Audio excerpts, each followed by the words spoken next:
must be made.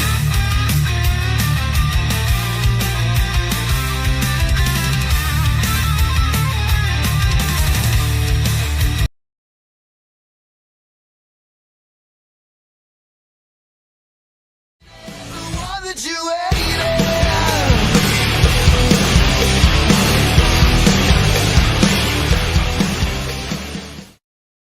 What's up, everybody, and welcome back to Dad Talk Today. Got a little spur of the moment podcast we're going to do, and I'm joined by Mr. Dwayne Ward, the pissed off parent. Dwayne, are you pissed off today? I am pissed off today for a bunch of reasons, but I wanted to comment on the intro music. What was that glam-ass, awesome intro? That was me, dude. I recorded all the instruments, vocals. Damn. I've been working on that since the beginning of Dad Talk, and I finally get to unleash it. Finally dropped it all and all that. Yeah, if everybody out there go back there and listen to that, it's pretty tight, as the youngins say. It was AI. Other than that, I am pissed. Yeah, we got, of course, what we'll be talking about today. We've got so many different things happening. Here in Texas, we had a bust of over like 200 and some odd. Let's see. How can I do it without getting nailed by the sponsor or by the whatever's? Need sponsors. Yeah, we saw if you want to sponsor, yeah, please sponsor. But maybe Jeff Leach will want to sponsor us.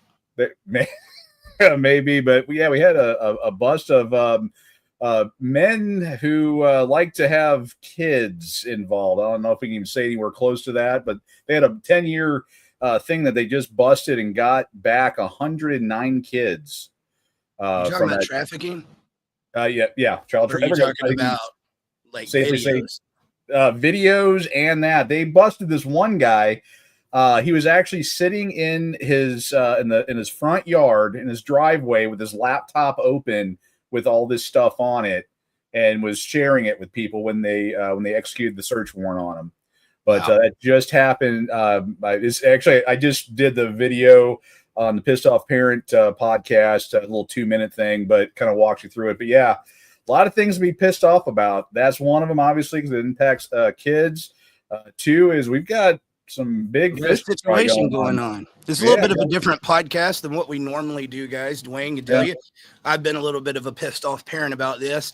I actually tried to keep from doing this on Dad Talk, but you know, when I got to thinking about it, this has got everything to do with our family and kids. This is our future, and this could set us up in one of the biggest wars that our country has been in a long time. And I'll just tell you straight up front, I don't want another war. I don't. I was told no new wars. I don't want one.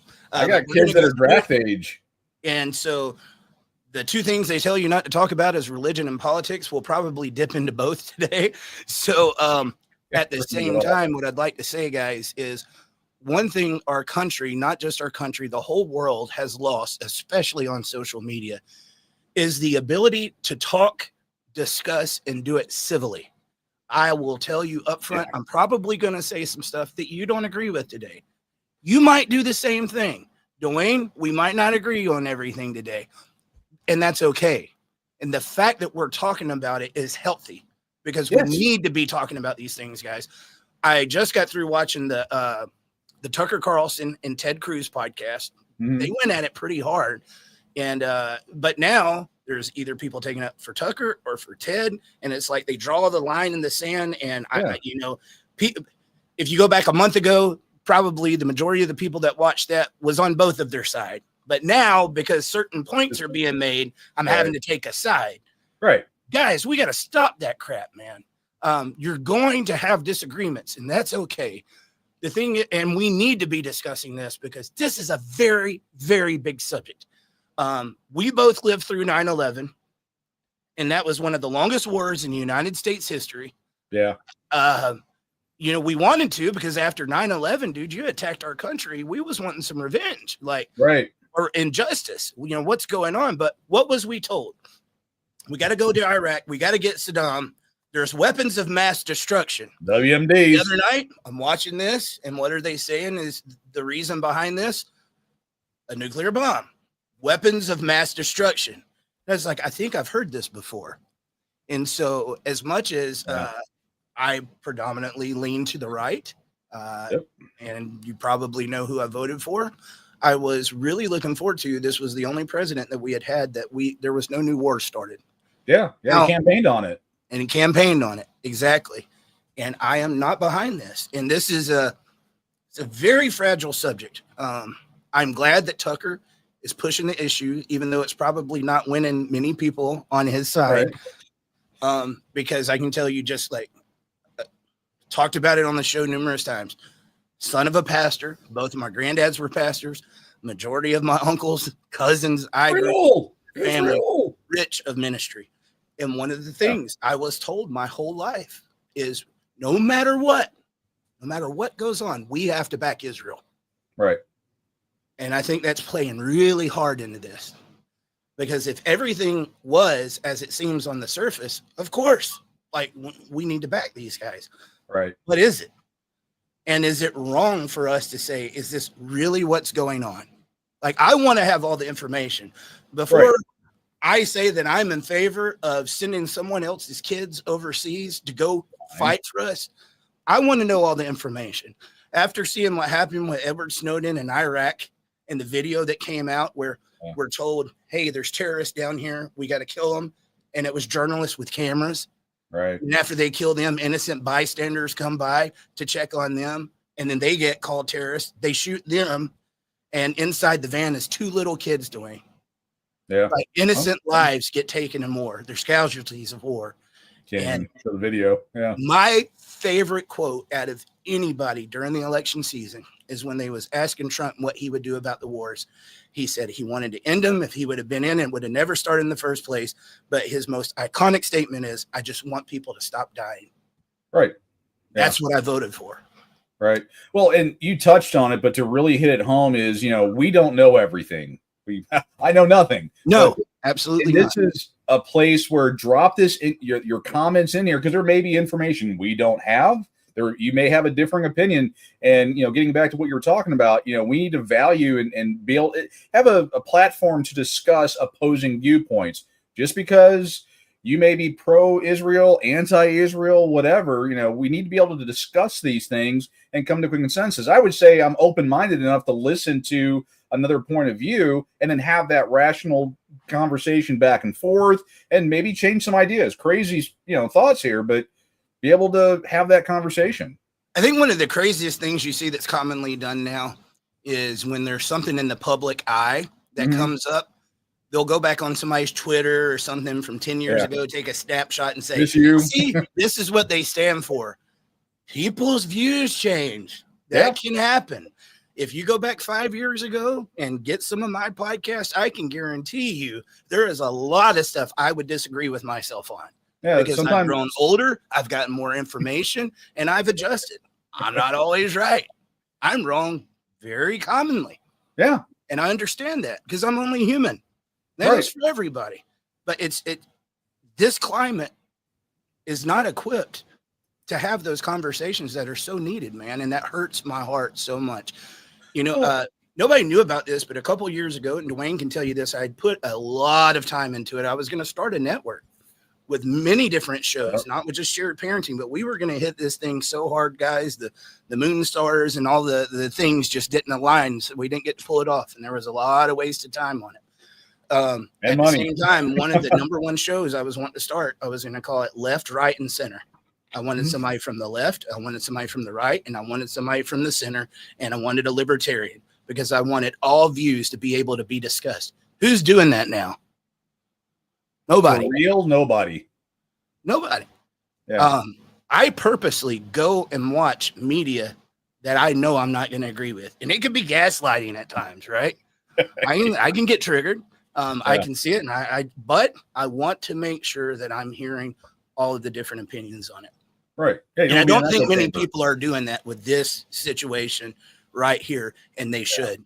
Guys, we have nuclear war in talks right now. Yeah. And one thing Tucker took heat for, it's been about a year ago, maybe a little bit more, that was probably the number one thing I agreed with him on. He made the statement, he said, I am of the opinion that nobody should have nuclear bombs. Nobody wins when we have nuclear bombs. The whole thing is narcissistic and asinine. I'm paraphrasing, but that's... Yeah. I agree. I don't want anybody to have nuclear bombs. Who's going to win in that scenario? I mean, I get the whole, yeah. I mean, we have enough to the time. Last time I counted, something like 20 times over and all that. But, you know, United States being a nuclear power and kind of policing the rest of the world, how's that worked out for us? But yeah, I mean, I get the sentiment of no one should have the power to destroy the entire planet 20 times over.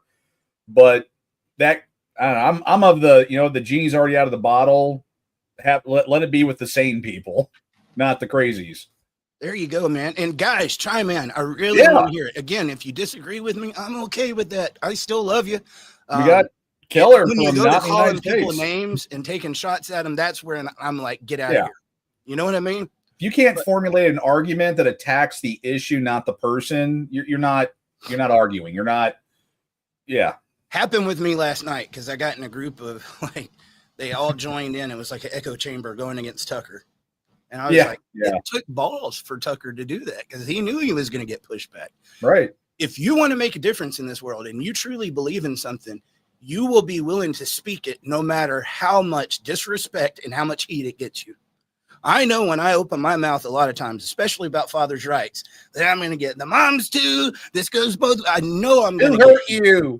You're a misogynist. Oh, yeah, I know what I'm going to get. Never mind that you're in a group for dads that's going to have dad content in it. Dad talk today. You're complaining that I'm not talking about the opposite side when the group is specifically made for dads.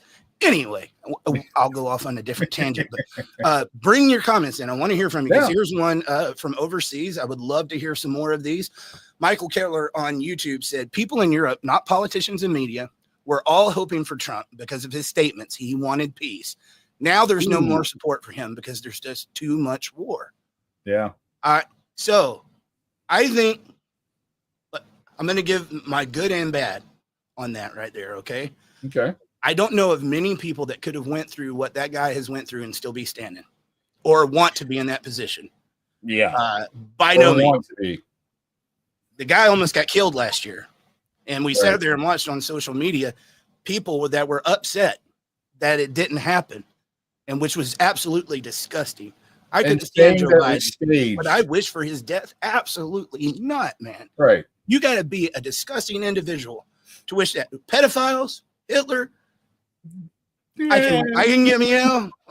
Enough said. Yeah. But anybody that somebody doesn't like now is narcissist or Hitler.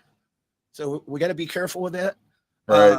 But I mean, the guy has been through a lot. He is definitely put up with a lot. The situation that he's in right now, I do not envy him. Nope. And if he's getting the information that this is what's going on, you know, he might be one of my biggest criticisms of him, especially last time, is, or two, I'll give you, his mouth sometimes. It's one of the things I'm his biggest fan for. Yeah. I like it when he calls people out. I like that attitude. Right. And there's other times I'm like, dude, shut up. Like, read the room. Yeah. Yeah. Like, come on, stop. But the other was the people he puts around him. Yeah. Yeah. And I think he did a much better job. I mean, the cabinet was very diverse this time. I'm not talking about DEI. I'm just talking none about of that nonsense. He had several Democrats that came over and got in his cabinet. Tulsi Gabbard, RFK Jr. And they all no war. Who doesn't want to get behind that? You know what I mean? So I definitely see this statement. Go ahead, bro. Well, I want to throw a curveball at you. Do you think maybe that I don't know, I can't remember the saying, but it had already went so far before Trump really got involved that he really doesn't have a whole lot. I mean, there's not a whole lot he can do. It's like with so many things happening over the past years is reached ahead, and then now he's just trying to polish the turd, basically. Is that an option? Save that, because he just brought up something. I want to get on that real quick before I forget it, because it was something I was wanting to get out already. I mean, seriously, save that, because I want to answer that. But Michael Keller said, well, as for Iran, Tulsi Gabbard, chief of intel services, who Trump put in there, confirmed Iran does not work on nukes, is enriching for nuke power plants. Netanyahu said, Trump repeated, they are. Guys, I found this image the other night. This was from Tulsi. This was from the United States. and I'll read it to you. Official. The United States intelligence community continues to assess that Iran is not building a nuclear weapon, and Supreme Leader Khomeini has not authorized the nuclear weapons program that he suspended in 2003, Tulsi Gabbard, Permanent Select Committee on Intelligence. This was March 26th of 2025. That just came out. They did an investigation and said, no one's building nukes. Now we're being told the opposite. See, this is a little deja vu to me. You go back in that way back time machine, about 20-ish years, 24-ish years.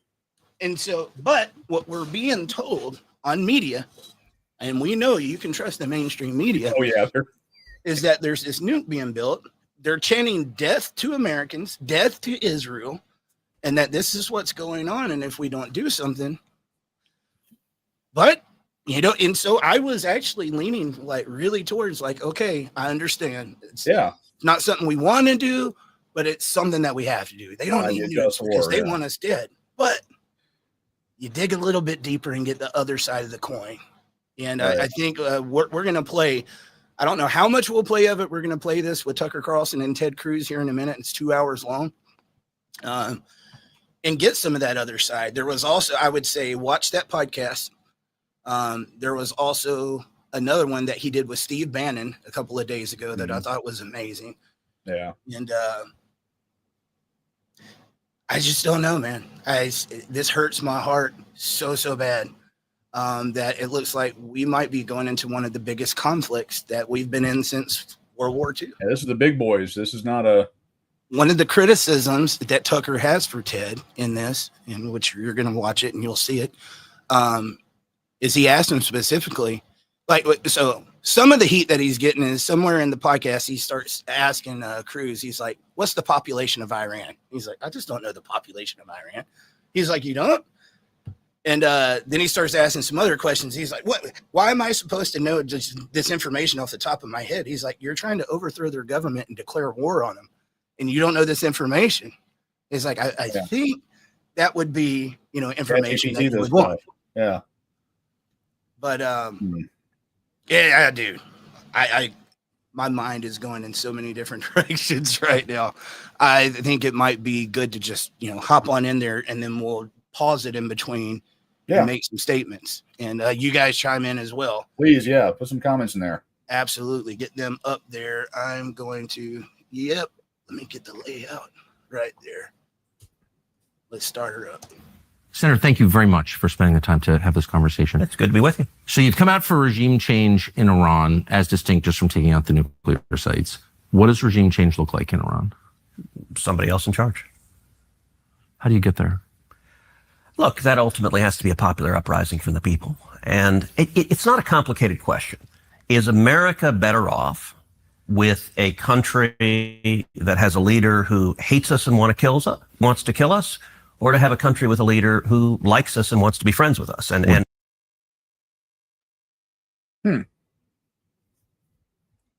muted. Oh, you muted yourself. My bad. I got thunder going on in the background. I noticed it.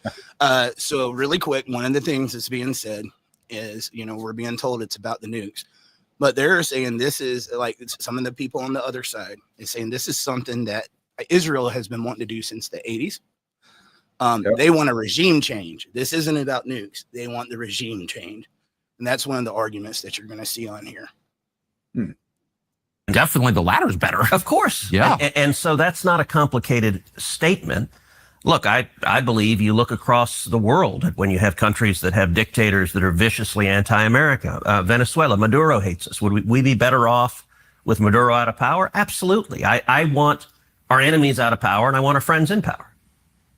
I could not agree more. The question is, how do you get there? Of course. And we've been trying to kill Maduro for quite some time. We have troops there. I don't know that we've been trying to kill Maduro. We have. And I think you know that. And I don't know that. Okay. Well, as a statement of fact, we have. So we do have massive sanctions. We tried to pressure him out of office. Yeah. I like talk. Yeah, we're trying to kill him. You know. Yeah, and you're muted again. My bad. I gotta stop doing that. Yeah, so it gets worse. Oh yeah, classic Tucker. Yeah. And like I said, dude, I'm up for it. Anyway, let's keep going because it's going to get better. Not aware of efforts. I'm just saying there's a lot of pressure coming from various parts of the U.S. government on that government, and it's still there. Yeah. Same, the country of our ancestors, Cuba, 1959, we've been working on that. Hasn't worked. So it's I think we both agree it's hard to do. It absolutely is hard. And look, I think you're reasonable to ask, how do we produce that? And I think there's a distinction between what your objective is and the means to get it. There are all sorts of things I would say we would be better off. We'd be better off in China without Xi there. Should we invade China and topple Xi? Of course not. Better off with no national debt. There are lots of things. Totally. But it's good to say, all right, what are our objectives? Right. And so with the Ayatollah in Iran saying you're for regime change, I don't view as complicated. I mean, the guy literally leads mobs chanting death to America. So that's not good. Definitely not good. But the reason I think it's important to get a little more detailed about how that might happen is because there's military action in progress, which we're supporting. And the president has said clearly, including last night, that he is focused on eliminating the capacity of the Iranian government to produce nuclear weapons. One thing I want you to pay really good attention on with this is Trump's being very careful, as is many people, especially Ted, as they're saying that the U.S. is not involved. We are an ally, but we're not involved. We're not doing anything yet. But then once you read the room, you can tell, I think there's a little bit more involvement. We're stationed over there. It looks like something really big is about to go down. And you'll see how confusing this gets because even they have to watch their words. One of the things that keeps getting said in these tweets is we. It's not saying I or they. It's saying we. Pronouns. Right. And so, The importance of pronouns. Don't get me started there. One little bit of praise, completely off subject right now, is there was something that went through and got upheld in Tennessee. Oh, yeah. On transgender health. Yeah, the care. medical. Yep. Yep. That's amazing. But we'll save that for another day. Let's keep going. Yeah, there's something. You are saying we need to use military force to affect regime change. I have not said that. Oh, I must have. No, I have not said that once. Okay. I don't think we need to use military force to do regime change. I said I support it. I would like to see it happen. You asked me how should it happen? A popular uprising. What I've advocated for. All right, let's step back a second. You and I, we've known each other a long time. I would say we agree on about 80% of the things on Earth.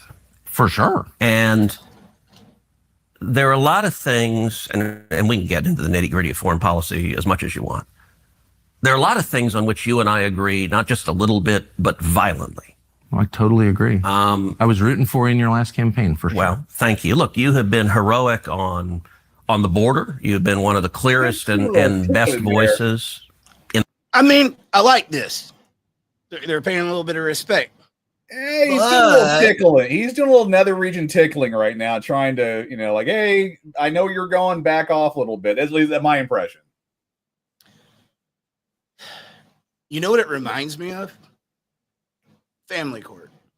Oh, God, yeah. I got a picture that I have to paint for the mission that I'm trying to accomplish right here. Right. They're chanting death to America. They're doing this, It's exactly what it reminds me of. But as you can see, this is getting set up because I'm there for you. But the buttons about to get pushed.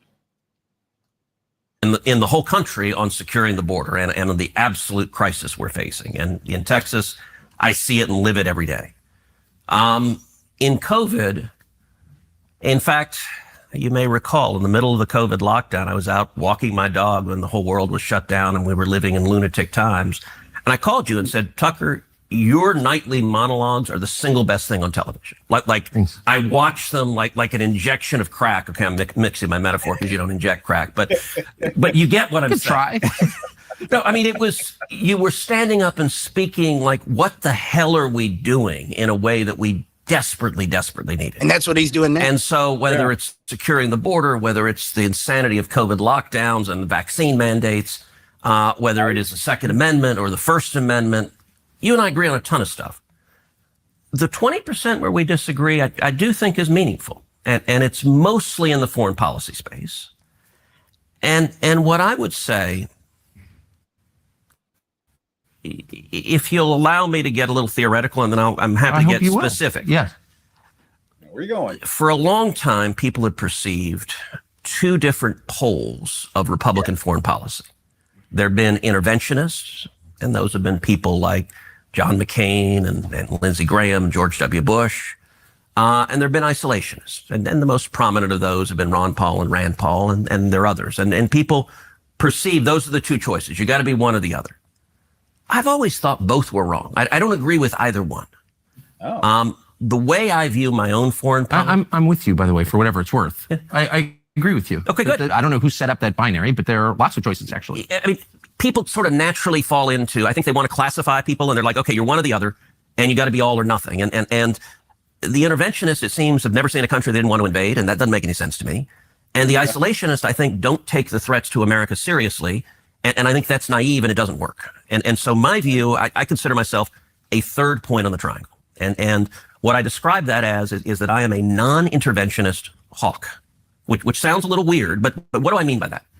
I mean the central touch point for U.S. foreign policy and for any question of military intervention should be the vital national security interest of the United States. How does this make America safer? How does this protect Americans? If it does, we should be strong. And actually, another way of conceiving what I'm saying, I'm speaking theoretically, but Reagan referred to it as peace through strength. And actually, I think Donald Trump's foreign policy is very much what I'm describing, a non-interventionist hawk, where he understands that, and I think this is historically true, the best way to avoid war is being strong. That weakness and isolationism, I think. All right, let's pause it there for a second, because I agree. At the same time, there comes a time where the things that you're saying, you have to back up. And I think early on, we carry a big stick. And the president carries a big stick. That's what Biden said about Obama. Anyway. Well, I'm curious, where do you lean, the isolationist versus the intervention? And I mean, yeah, I'm sure there's the people out there that are like 100%, literally 100% in either camp, but where on that spectrum, where do you lean between intervention and isolation? I just I hate labels, dude.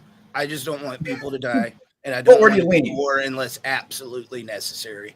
And if we do have to go to war, I believe we should have all of the information that is saying this is why we are doing it, unless it messes with our national security. We can't let you know these details. So one of the things that's been popularly said over the past week is there's don't listen to these people on social media, because if something's going on, they're going to be secretive about it. You're not going to know. None of these people are. And I'm reading Donald Trump's tweet about evacuate Tehran immediately. Something's about to happen. I'm like, yeah, the president is telling you on social media, so that's not exactly true. He told the Houthis we're coming, but one thing I've seen a little bit different this go around is back in 2016 to 2020, when Trump would say, hey, back off, you're messing with somebody that you don't want to mess with. They seem to listen. This go around, we was told, as soon as I get in office, this Ukraine and Israel, all these wars, they're going to end. And I'm going to get it done before I even get in office. But that didn't happen. So you can talk big as long as you can back it up. And I think, unfortunately, at this point, there's been a lot of big talking, but not as much action as we would like. Right. And I'm not, this is complicated, because I'm not trying to criticize the guy. Again, I don't envy his position at all. Yeah. I think he's trying to use those ways of trying to keep from going. They're just not working right now. So I don't know. What's your thoughts on that? I'm like the Back to the Future Marty McFly. He's just a guy he wants to be by himself, do his thing and all that, until Biff just finally gives him no other option by, hurting someone that he was meant to protect. That's when he has to get involved. Only when he had to get involved in something.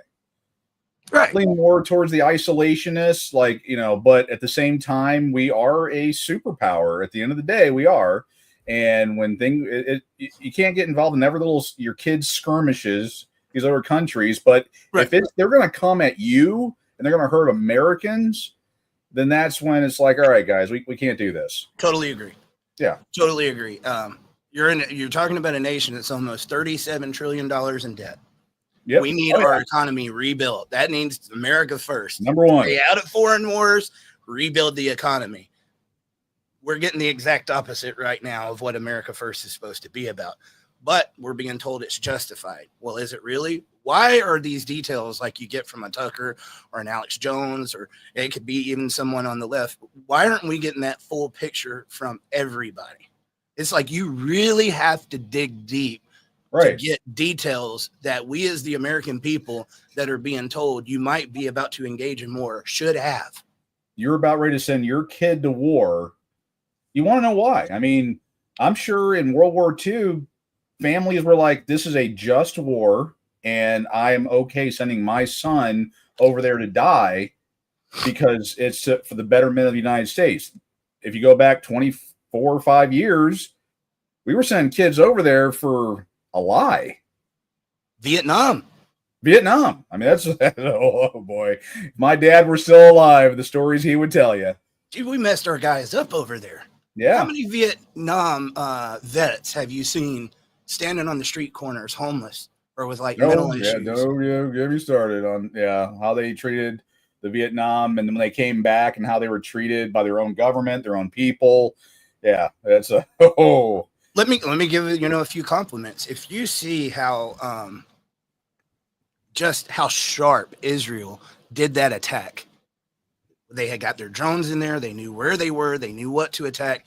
They pulled it off pretty badass, dude. Oh, yeah. My thing is, like, I know, I get it. We're allies, but let Israel fight. Why do we got to be there? It's almost like I'm coming up with all these movie references, but the one where is the Christmas story where the little kid's picking on the other people because he's got his big buddy behind him. Is Israel being the little AC/DC looking kid? I don't know if you remember that. Is Israel doing that? Well, dude, it's a great comparison. And like, I got another one for you. Let's go back just a couple of months ago when the big news was Zelensky inside the Oval Office, like trying to get more money and more funding and telling Trump he's got to do this. And everybody's like, we don't want a part of your Ukraine war. That was a Biden thing. We don't want a part of that. If we reverse the roles and you took Israel and you put Ukraine and Zelensky there, but kept all of the other stuff the same people that are so gung-ho about going over there right now, what would they say if it was Ukraine? Right. Yeah. I don't want to be there in Ukraine either. We simply can't afford it right now, dude. We need to stay out of other people's stuff. Yeah. But I think what complicates that again, growing up in that, family of ministry, dude, it's like no matter what happens, you have to back Israel. And I think people get caught up in that. I think that was. I see the changing of the Facebook profiles like crazy. Support Israel no matter what. Why are people so quick to pick sides now? That and with no information. That's the part that scares me. No one's thinking, and they're immediately doing the TikTok dance and well, you're so and so, you're this, you're that, without actually sitting down going, does it make sense? It's so good to have people, you can analogize it through movies. I mean, some of it's just like that. James, I save a guy with a U.S. Army sticker on his minivan with a cardboard sign. Not a young guy, elderly and hunchback. Felt bad. I couldn't do anything for him. Dude, just yesterday, I got asked 3 different times for money. It is crazy. My area was a retired military town. It was where you wanted to be growing up. Now we're in the top 20 most dangerous cities in the country. And it is a new phenomenon. In just the last year, there's homeless everywhere. It went from maybe seeing one every blue moon, and I mean, seriously, like maybe 1 or 2 a year, to they're everywhere now. And I got hit up so many different times for money. And my thing is like, if you're young and you're able, like, I don't want to judge you, but if you can be standing on the side of the road and doing that, you can go get yourself a job. Yeah. There is too many people hiring right now for you not to have a job. At the same time, when I see somebody that's asking for food, I always go get them some food. I might not give them the money, but I'll go get some food and take it to them. or I see one of our vets, man, especially those Vietnam vets. I'm like, I cannot see that and turn my back. Right. I just can't do it. They fought for us, man. And God knows what they went through over there. And I'm afraid, we could be seeing some of this again. Yeah. Adam Dingle said, when in the course of human events, it becomes necessary to advance from the subordination to which we have hither to remain and to assume among the powers of the earth an equal and independent state to which the laws of nature and of nature's God entitles us, Declaration of Independence. That's a good one, dude. I thought for a minute Adam came up with that on the fly. Like, damn, dude, bring it. So I need to find this post, or I've already shared the screen, so I can't do it. Last night, one of the things that really concerned me is I saw a post on Twitter from Laura Loomer, very well-known Republican. And she said, take screenshots of anybody that claims to be on the right that is like criticizing Trump right now and claiming to be America first, but take a snapshot and put it down here so we can see who all the traitors are, paraphrase. And I was like, man, dude, that is so dangerous. Like, I cannot believe we would see a statement like that because people are disagreeing. Right. That is the definition of a king. We are here. We have free speech. If you believe in free speech and then you're saying like people that are your allies just because they had a disagreement, it reminds me of 2020 when the left was talking about wanting to have a list of all the Republicans that voted for Donald Trump so that we can make sure that they are known and they can keep track of them. You're no better than they were. Right. Exactly. Yeah. People that, are doing stuff now, or it's like, you're no better than the other side. What the hell are you doing? Like we should be thinking people. I want to get back to when we actually thought could have open, lively debate and come to some consensus. And it just becomes like, I'm openly inviting. If you disagree, do it, man. Just please don't have to do it with hatred. Like, I disagree with this, and this is why. Can you tell me why you feel otherwise? There's nothing wrong with that. I think in the mainstream media and social media have one thing in common. It's the gotcha culture. Right. My comment is going to one up yours. Yeah. I'm going to get more likes. You're going to get more of the laughing faces. And you can always tell when you're on somebody's page that has the echo chamber, and they have no dissenting arguments on there. You have to agree with them. Right. And like I said last night, dude, just the way I got attacked just for like saying I respected what Tucker was doing. I did it respectfully. No personal attacks or anything like that. But when people go to personal attacks, that's when they have nothing to contribute. It's somebody that is picked aside and they do not have any argument. And that's unfortunately too common now.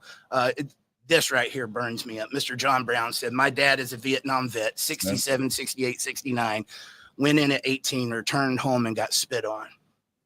That is sickening. And that was the norm. That's what happened. When my dad returned from Nam, that was the kind of crap. They would spit on him, throw stuff at him. I mean, it's like people lost their damn minds. And we're seeing the same stuff today. It's just ridiculous. All right, let's get this one on here, bro. Encourages war. So going back to regime change, where you started in Iran. So just to make, I don't think I disagree with anything you've said. So we may not be that far apart, really, because you said that the single criterion for making decisions about America's foreign policy is America's national interest. Yes. That's it. Yeah. Which is also America first. That's another way of putting that as well. I think it's the definition of it. Yeah. It's hardly breaking news. The U.S. dollar has been gravely devalued by Washington money. And let me listen to the commander-in-chief describe to me how this is in America's interest. We're going to bypass that whole thing. Let me step back and let's talk regime change generally. I mentioned Syria. I also opposed the Iraq War. I think the Iraq War was a serious mistake. And we have a pattern, and going back to this binary of the interventionist and the isolationist.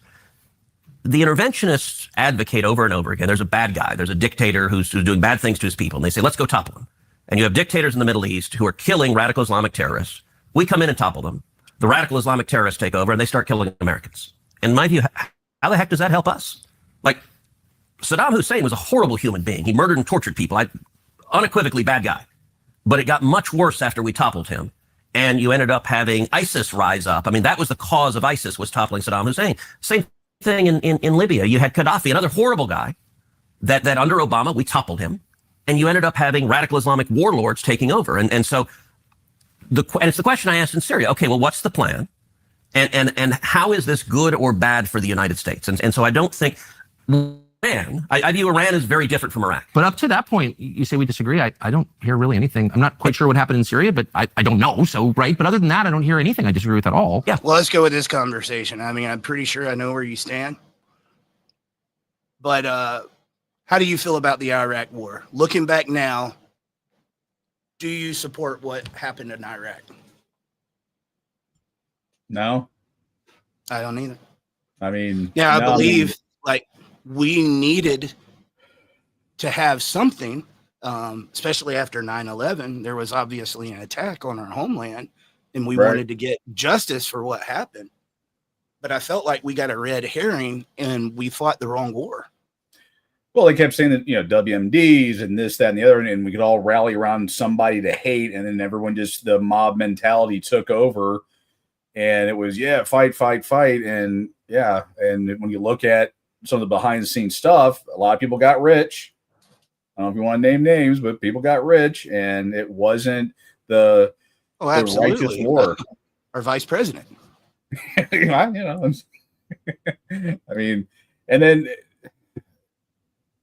I just don't I don't know what Trump is thinking or where he's going. Is he back into a corner? Is he getting bad intel, which is certainly possible, which is a little surprising? I mean, what is it?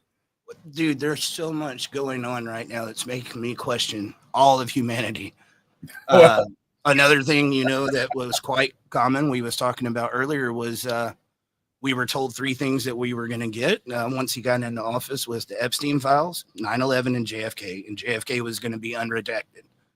We Right. got some of the files, but they were redacted with JFK. We haven't on 9/11. We got some stuff with Epstein that doesn't really tell us much of anything. And I cannot wrap my head around the fact of all these years later, after the supposed taking himself out, I gotta be careful. Right? Yeah, self-deleting. Yes, self-deletion. Why are we hiding information from a known pedophile? Can you explain to me? Why our government? It's not national security. I can understand wanting to keep the victims, Oh yeah, redact their names. but Redact the why victims. are we covering for this? The only thing it could be is they're covering for somebody. And the question becomes who? I mean, I know we heard a little bit from Elon Musk a few weeks ago on who it might be. That just doesn't make sense, because if that were the case, it would have been produced, 8 months ago. Yeah, I mean, why? I don't understand why our government is lying, why they're withholding information from us, lying to us. Well, there you go, and that's how this thing can quickly go in another direction. There's so many places to go with that. But that's why I bring this up. Is those were three things that were supposed to happen that the president said, do it, release it, and Right. it didn't happen. Right. So if the president calls for something to happen and it doesn't happen, Who's in charge? is he really the man with the big stick? Right. Or is the deep state real? I believe it is. I've seen enough videos to make me think there's something more to it.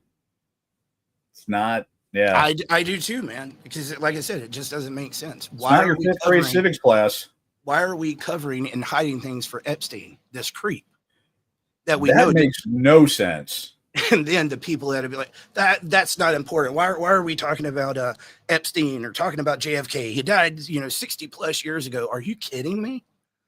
I believe that was the beginning of when a lot of this crap started. If they can kill a president and they can keep all this hidden for so many years, and we still have so many questions that have not been answered, what else could they not do? And we almost seen a repeat in history last year when Trump got shot. Well, that 3 nights ago, when the lone Democrat in Minnesota voted against that medical thing, and There then you go, dude. within hours, I mean, boom, let's blow it out there. I don't know Like, if you what the guys hell saw is that. that? And if I didn't have this one plugged in already, I would put that on. But that senator, her last interview, she was like in tears. Yeah, Because she she was a knew Democrat. what was going to happen. That voted against healthcare for illegals. And something about that video just it kind of tells the story of something's going on here. Yeah. But I mean, and that's scary too, man. I mean, politicians being taken out and killed over this stuff. I mean, they really need to get their crap straight. None of it makes sense. I mean, yeah, something like that happening, the assassination attempt from last year, that kid, his entire position in the world has been wiped clean. You cannot find information on this kid. No, I'm with you, dude. I mean, we know very, very little. We know more about Lee Harvey Oswald. Yeah. And we don't know that much on him. Mr. John Brown said, the deep state has Bondi, Patel, and Bongino under their thumb. Tom Fitton of Judicial Watch has sued Bondi under FOIA to get the entirety of the Epstein files list and recordings released. Now, I understand we probably got a lot of people on the right listen to the podcast. And when they hear that, and it's like, oh, that's my team. You can't be talking about Bondi. Well, James O'Keefe, who is also predominantly viewed as, one of the right guys. Conservative, yeah. He had a video that got submitted to him that was Bondi in a bar drinking, telling this random patron that they had thousands of videos of Epstein with kids. And O'Keefe said, I have to call this out, or like I'm integrity. I'm corrupt. He's like, I have to call this out. So the next day he called her office and let him know I've got this and I'm about to expose it. The next day she does a press conference and says, we've got videos of Epstein and everything, basically got in front of him so that footage and that report wouldn't be as strong. You guys can go watch that for yourself. So now they're admitting there's videos of Epstein with the trafficking situation, and it's still being covered, Dwayne. Right. Still being covered up. Yeah. Dude.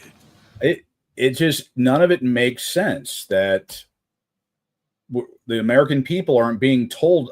I still remember, I mean, I'm old enough, young enough to remember, like if you were a reporter, you had that First Amendment right. You were the person that would go in, uncover the story, and you checked the other, areas of power.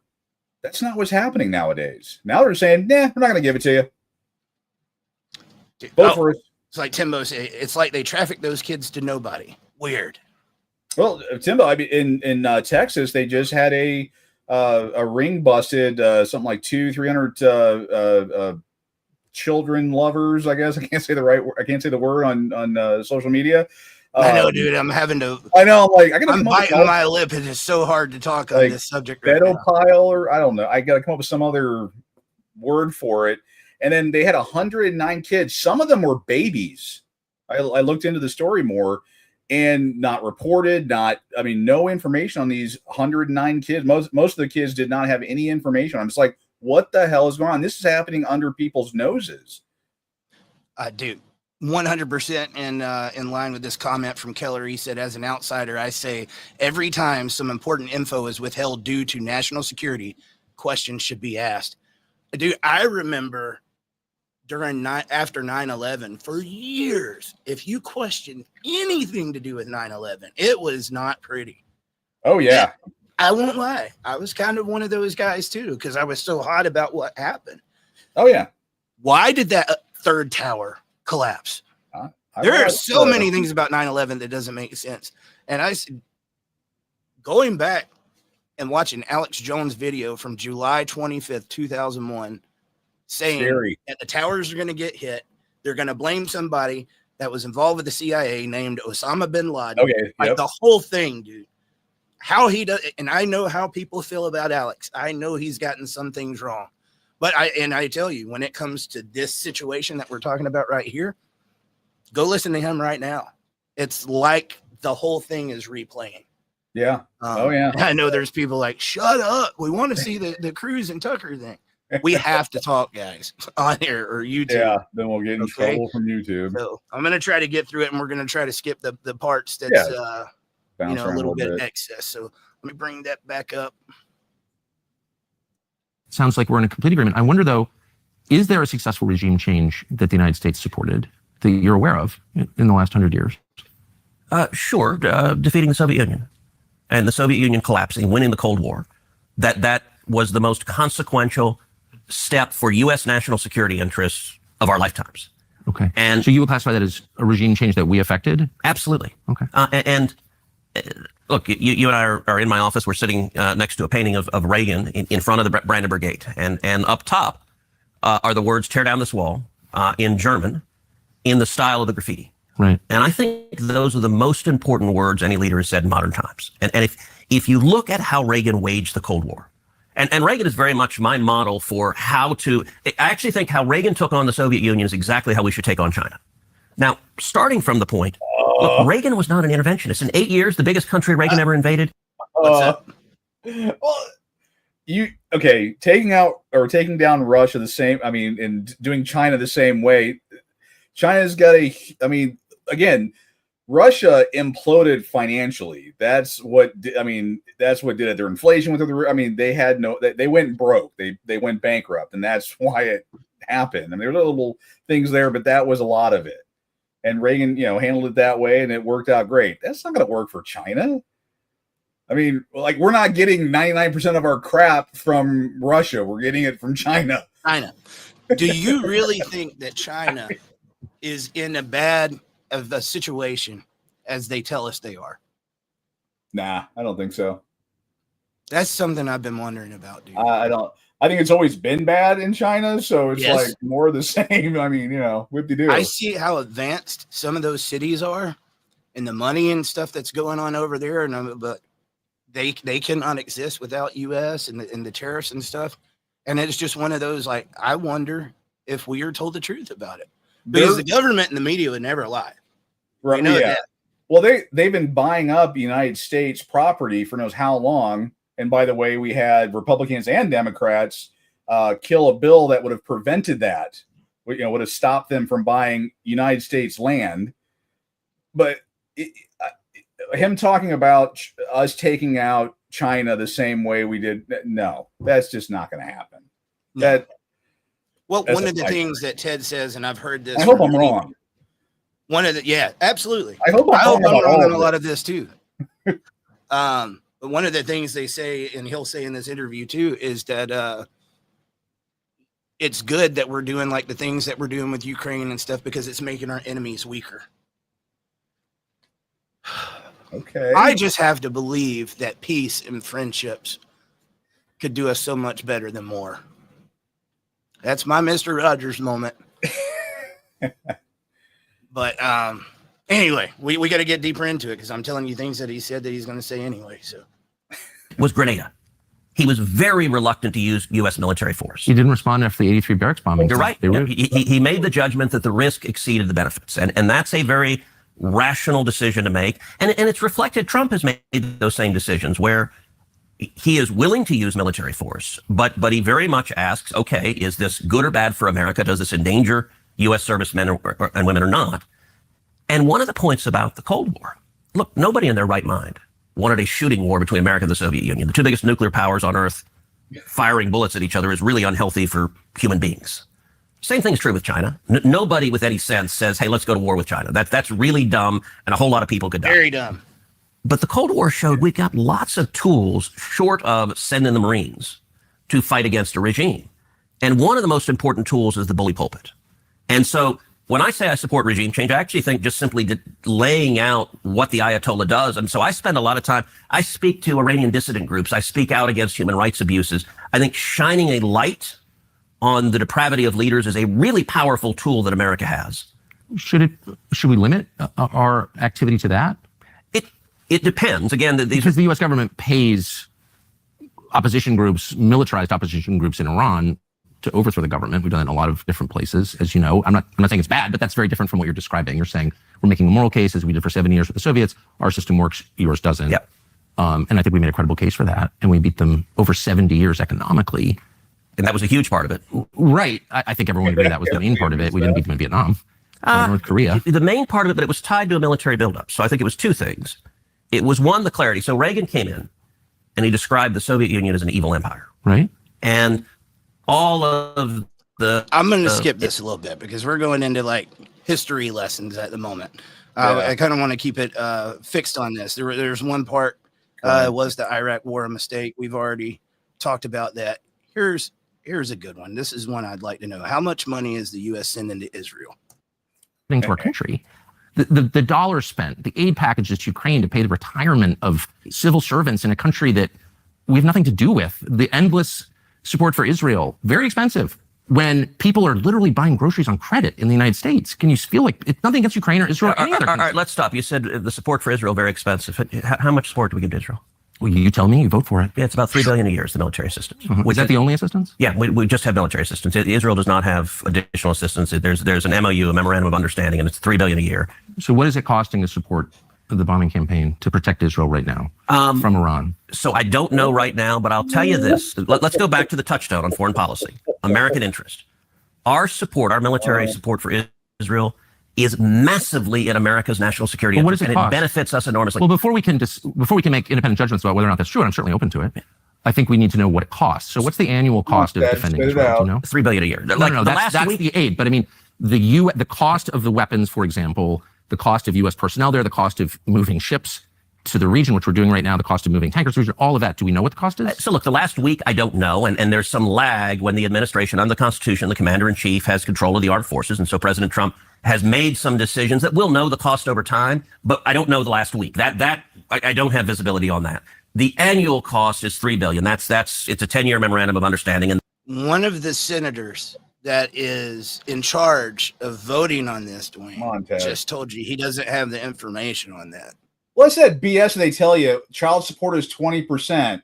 Oh, and by the way, you got to pay medical, you got to pay dental, you got to pay this, you got to pay that, to where your paycheck is 40%. Yeah, they're doing funny numbers. Come on, Ted, you're better than this. And I say that as a Ted fan. There's a lot of things that, like, dude, like especially during COVID and a lot of stuff, dude. He was a fighter, especially like with social media censorship. Interviewed his dad at CPAC. Yeah, I like Ted. I voted for him every time. Yeah, didn't have much of a choice. That's the principal driver of the cost. But let me make a point. We get massive benefits from Israel. Israel shares. The Mossad is one of the best intelligence sources on the planet. The enemies of Israel, the people who hate Israel, they all hate us. It's almost a perfect overlap. And so if we tried to recreate, if we're just trying to defend America, we tried to recreate the national security benefits of our alliance with Israel, it would cost, I don't know, $30 billion, $300 billion. So can you elaborate? And again, I'm going into this as someone who's always liked Israel and still does. But I also think at this point, given where we are, it's fair to ask rational questions about what the benefits are. Good. So does Mossad share all of its intelligence with us? Oh, probably not, but they share a lot.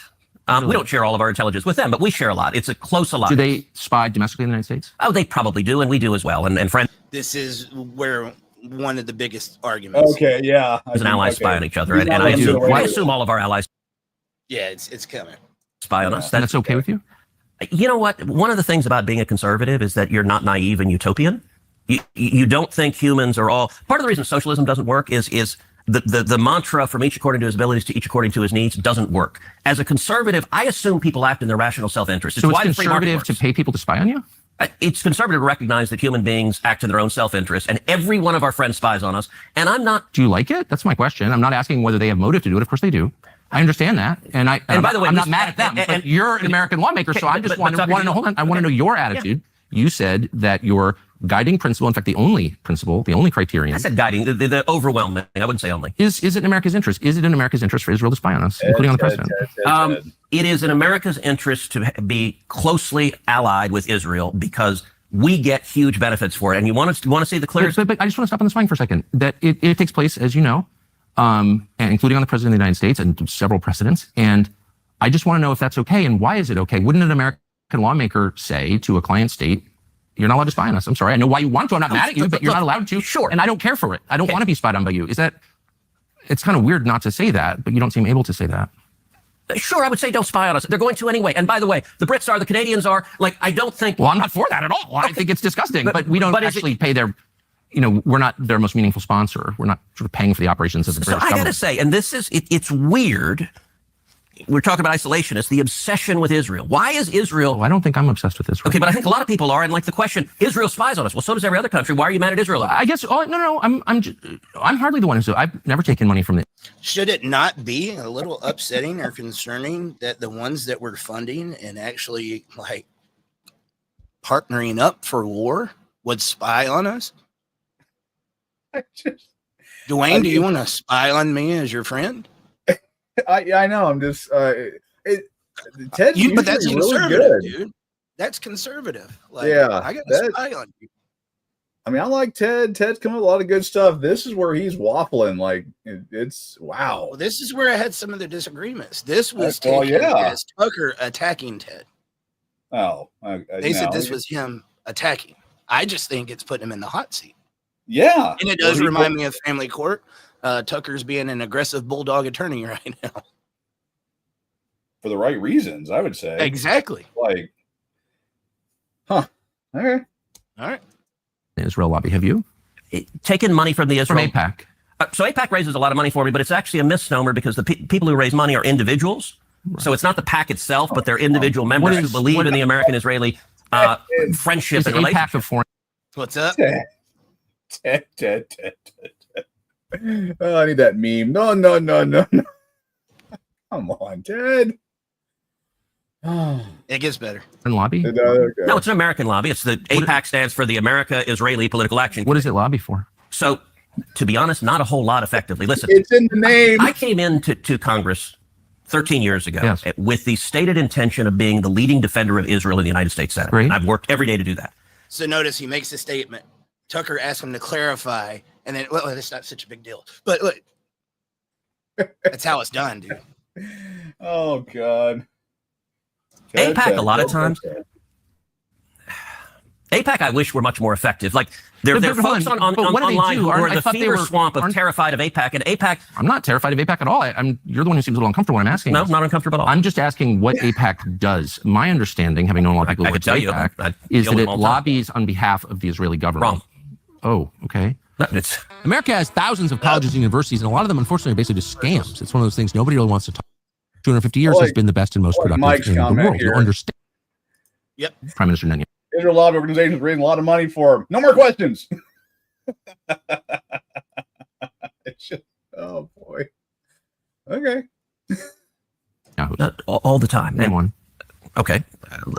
Let me go back and give a little history. If you want to do a deep dive on AIPAC, we I don't. I want to do a shallow dive. It gets No, I'm not gonna do a I simple- want to get to the core question. Question. AIPAC is lobbying for a foreign government, and I False. don't. It's not. No. It's lobbying for the United States. It is lobbying for a strong U.S.-Israeli. This is a good conversation for sure, and all of it's entertaining. I hate to skip it, but I want to get to the ones that we Yeah. can react to.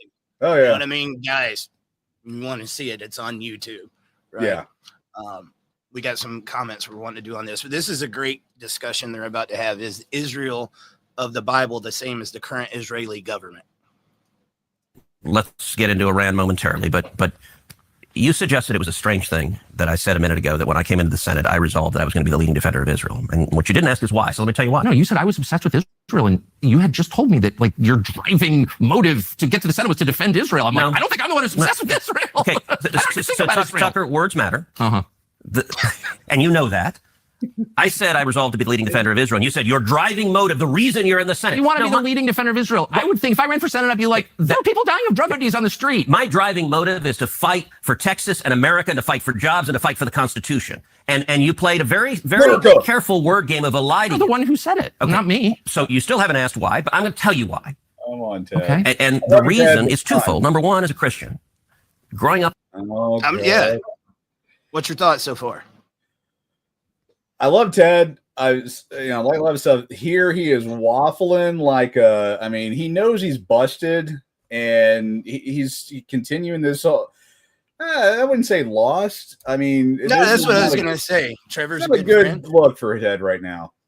I mean, nobody's perfect. And this Yeah. is one of those I've learned. Politician is going to find a way to finish the sentence, right? Even if they get caught. It's deflect and get away from it. Tucker's Tucker not the letting one to him. do that with. Yeah. He's going to catch you in it. He's going to catch all those little things. And I think people are so used to gotcha journalism. And I will admit, there is a couple of times in that, if you go through it, that Tucker does some of the gotcha moments, but he also later on says, that is something I do, and I apologize for it. I was doing that. When was the last time you've heard a journalist say that? Oh, God. No. Like, take accountability. Right. That won more points for me. Even though he was doing something, wasn't cool with, he at least admitted it. Right. Yeah. That's the thing. Imperfect humans, man. When you see them on there trying to act like they don't make mistakes, that's when it's concerning. Yeah. Like but I think there's Ted a lot Hughes of it that I agree with. Just not here. Yeah. Yeah. I'm a fan of Ted's, but this one he's waffling. Yes, sir. I don't want new wars. Unless there is good Especially reason. this one. Yeah. In Sunday school, I was taught from the Bible, those who bless Israel will be blessed, and those who curse Israel will be cursed. And He is speaking my childhood right now. Yeah. This is huge. No, from my I get what perspective, you're I believe in saying. Yeah, I mean that's what we were told. All right. the blessing side of things. Of those who bless the government of Israel? Those who bless Israel is what it says. It doesn't say the government of it, says the nation of Israel. So that's in the Bible. As a Christian, I believe that. Where is that? I can find it to you. I don't have the scripture off the tip of my. You pull out the phone and use It's the. in Genesis. But so you're quoting a Bible. Okay. All right. Oh, Tucker needs to go to dude, confession. That what was a a burn. ripper. That was a burn. Yeah, that was a ripper. Oh, That was a Tucker is burn. brutal, bro. Yeah. Yeah. I went lightheaded. That one got me. All right. Oh. Phrase you don't have context for it, and you don't know where in the Bible it is, but that's like your theology. I'm confused. What does that even mean? Tucker, I'm a Christian. I want to know what you're talking about. okay. Where does my support for Israel come from? Number one, because biblically we're commanded to support Israel. But number two, Hold on. I'm not holding up. Hold on. You're a senator, and now you're throwing out theology, and I am a Christian, and I am allowed to weigh in on this. We are commanded as Christians to support the government of Israel? We are commanded to support Israel, and we're What does that told, mean, Israel? We're told those who bless Israel will be blessed. But what? Hold on. Define Israel. This is important. Are you kidding? This majority Christian To country. define Israel, do you not know what Israel is? I- That would be the country you've asked like 49 questions about. So that's what Genesis. That's what God is talking about. The in nation of Genesis. Israel, yes. And so is that the current borders, the current leadership? He's talking about the political entity called Israel. He's talking about the nation of Israel. Yeah, nations exist, and he's discussing a nation. A nation was the people of Israel. Is the They are nation the God descendants is of referring Abraham. to in Genesis? Is that the same as the country run by Benjamin Netanyahu right now? Yes, It is. Okay. And by the way, it's not run by Benjamin Netanyahu as a dictator. It's a I'm not democratic saying he's a country that dictator. elected. He's the prime minister. right. What? But just like America is the country run by Donald Trump. No, actually, the American people elected Donald Trump. The same principle This is silly. I'm talking about the political entity of modern Israel. Yes, and that is You that is believe Israel. that's what God was talking about in Yes. Genesis. I do, but That country's existed since when? for thousands of years. Now there was a time when it didn't exist, and then it was recreated just over 70 But years ago. I'm saying, I think most people understand that line in Genesis to refer to the Jewish people, God's chosen people. That's not what it says. Okay, Israel, but you don't even know where in the Bible it is. So I don't know if we can. I don't remember the scriptural citation, but Dude, he is making such a good point because that's how I feel doing this, like right now, love my family to death. If they're watching this, I promise you, I do this out of love. I have a very unpopular stance because that is the one that's done. Blessed are the ones that bless Israel. And no Right. matter what happens, blindly, but is that the same Israel? I agree with Tucker that God was talking about the Jewish. And we see the attacks that they've came under. Right. But it's like saying no matter what they do, you gotta protect them, no accountability, no questions. Right. And I think Wear your mask. they know that and take advantage of it. Right. Sounds like what's happening this time. He knows we're gonna defend them because the majority of the support, they're gonna go by that same thing. Yeah. Looks like Ted's like praying for like a power outage right now. Please let this thing end. okay, I keep. It's like Genesis 16 or something like that. But yes, it's in the early part of the book. But the point is, All right, Tucker, you keep it's a little interrupting me before I no, finish it's my just sentence. important to know what you're Oh, talking about. God. I don't know what so you're saying as a Christian, if I No. believe in Jesus, I have to support the modern state of Israel. No, I'm not saying that. I'm explaining for me what my motivation is. But okay, so I'm just trying to understand. You said God tells you to support the modern state of Israel in the Bible, in some place in the Bible that you heard about, but you don't know where it is. That's your theology. You're going back. Am I a sleazy feline again? I mean, If you accuse me of anti-Semitism again, I will say that, but I don't think you will. Try to be a little less condescending. I'm trying to have a conversation. Condescending. You're throwing this stuff out, and it's my job to figure out what you're talking about. Okay, but I don't understand. But you're not letting me. Tucker's being a little extreme here. He's ripping him a I'll little give Ted bit. that. Guys, I think he makes really good points, but some of it's a little extreme. Well, you can tell Cruz is getting fired on and stuff, and he's feeling a little. His feelings are hurt. They're two dudes having a conversation, ripping each other a little bit. He tried to be all, I know the Bible, blah blah. Where is it? I don't know. And he called him on it. It's not often that you see Ted this defensive, because like I watched him go on The View of all places. Yeah. And it was 5 versus 1, and I've never seen anybody handle that panel as good as Ted Cruz did. Oh yeah. This is just one where he got caught with his pants down. Yeah, he's usually on the opposite side doing the grilling. let's keep watching, bro. A bloodbath. Okay. I'm sorry. I want to be polite.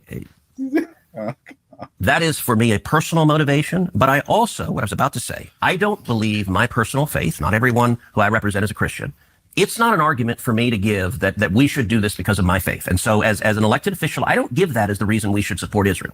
That is a personal motivation for me, but I don't think it is the reason we should. The reason that I'm the leading defender of Israel is because Israel is our strongest ally in the Middle East, an incredibly troubled part of the world, and supporting Israel benefits America. And the clearest illustration of that is what is happening right now. Let me just make this point, and then, and then I'll just ask what you mean. That's it. Okay. Yeah.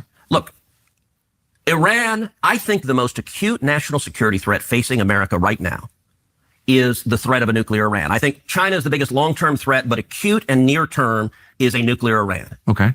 And I think Israel is doing a massive favor to America right now by trying to take out Iran's nuclear capacity. And the reason I view Iran differently, we talked before about Iraq. I opposed the Iraq war. We talked about Syria. I opposed military intervention in Syria. The reason for that is those did not pose a threat to the United States. I think Iran is markedly different. Number one, the Ayatollah is a religious zealot.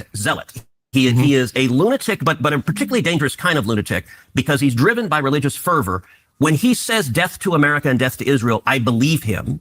And I think Iran is trying to get a nuclear weapon because there is a very real possibility they would use a nuclear weapon. So you want to ask. But we just go back to March of 2025 with Tulsi Gabbard saying that they were not building any nukes, Dwayne. Well, Mike Keller made so many problems that are going on here. Mike made a comment earlier that, with the data that he has, is that they've been talking about this since like 1980 something. I can't remember. I have to pull back to the comments. Oh yeah, absolutely. Tucker talks about that in here too. So they've been talking about these talking points are something that's been going on for decades, dude.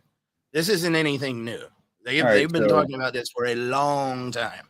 So and then again, that was one of the concerns. So Tulsi Gabbard did what she did, and they had the investigation, and she said no nukes are being built. So and why are we there? A couple of months later, and then I want to go back to one thing that Ted said. He said that Israel is doing America a favor by doing this with Iran. If we're involved and we are helping to fund and give them weapons, is that a favor? Yeah. How is that a favor? How is that? I think we're the ones doing the favor. We are bankrupting our country, giving support to other countries. I mean, we're putting this on our credit card. Home. Yeah. Last year, 330,000 people, I believe, was the statistics that died of fentanyl. We've got wars inside of our own borders. Maybe not wars like that. But, dude, when $100 gets you 2 bags in groceries, yeah. Tucker made a good point. You got all these families that are putting the groceries on credit cards. Yeah. One of the things RFK Jr. used to say, man, like I think it's over half of the country right now, if they got in a predicament, don't have $1,000 in the banking account that they can access. And don't get me started on finances. We all know how far does that go? Yeah. Yeah, it's one of those. Yeah, we can turn this into a financial and where most Americans are sitting, where a lot of them have put themselves, and where it sounds more and more like we need to shut the blankety blank up and get back to our own problems. Well, that's getting our asses out of debt. Getting America's infrastructure built up, getting us, better educated. But we have to back up Israel. And again, that's the thing, dude. I think that's where this thing is going to get stuck, because no amount of talking Now, with people of that view is going to listen to anything that you're saying right now. oh yeah. Now, what if that report did show that they are, 90 days away from having a nuclear weapon ready to go? What would you think at that point? If they can prove That report emphatically said that this was ready going to to go. happen, I'm behind it. Obviously, nobody wants to be under nuclear war, Right. but it's just such a tricky subject, because if you've got a country that is launching missiles at you and then asking other countries to join in to overthrow your government, and they want a regime change, Trump just asked for unconditional surrender and he said no. What was the chances of that? Like, he was actually going to accept it. I want to know what of it's real and what of it is being provoked, because if you poke somebody, most of the time they're going to poke back. They're going to defend themselves. Right. Right. And if I'm wrong, that's a hard one. Do I want to be wrong? Do I want to believe that they are wanting to put nuclear bombs and death to Israel and death to America? I don't want to believe anybody's got that in their heart. But if that's what's really going on, absolutely, it's justified. I just feel like we as the American people have so much information withheld from us. Hell, we've got information about a pedophile that we can't even get access to. Exactly. Yeah. That was supposed to be released to us. That Kash Patel said day one, and now we're saying that he didn't delete himself, and there's not much there. They got to redo the Or that he AI did so it looks delete good. himself, sorry.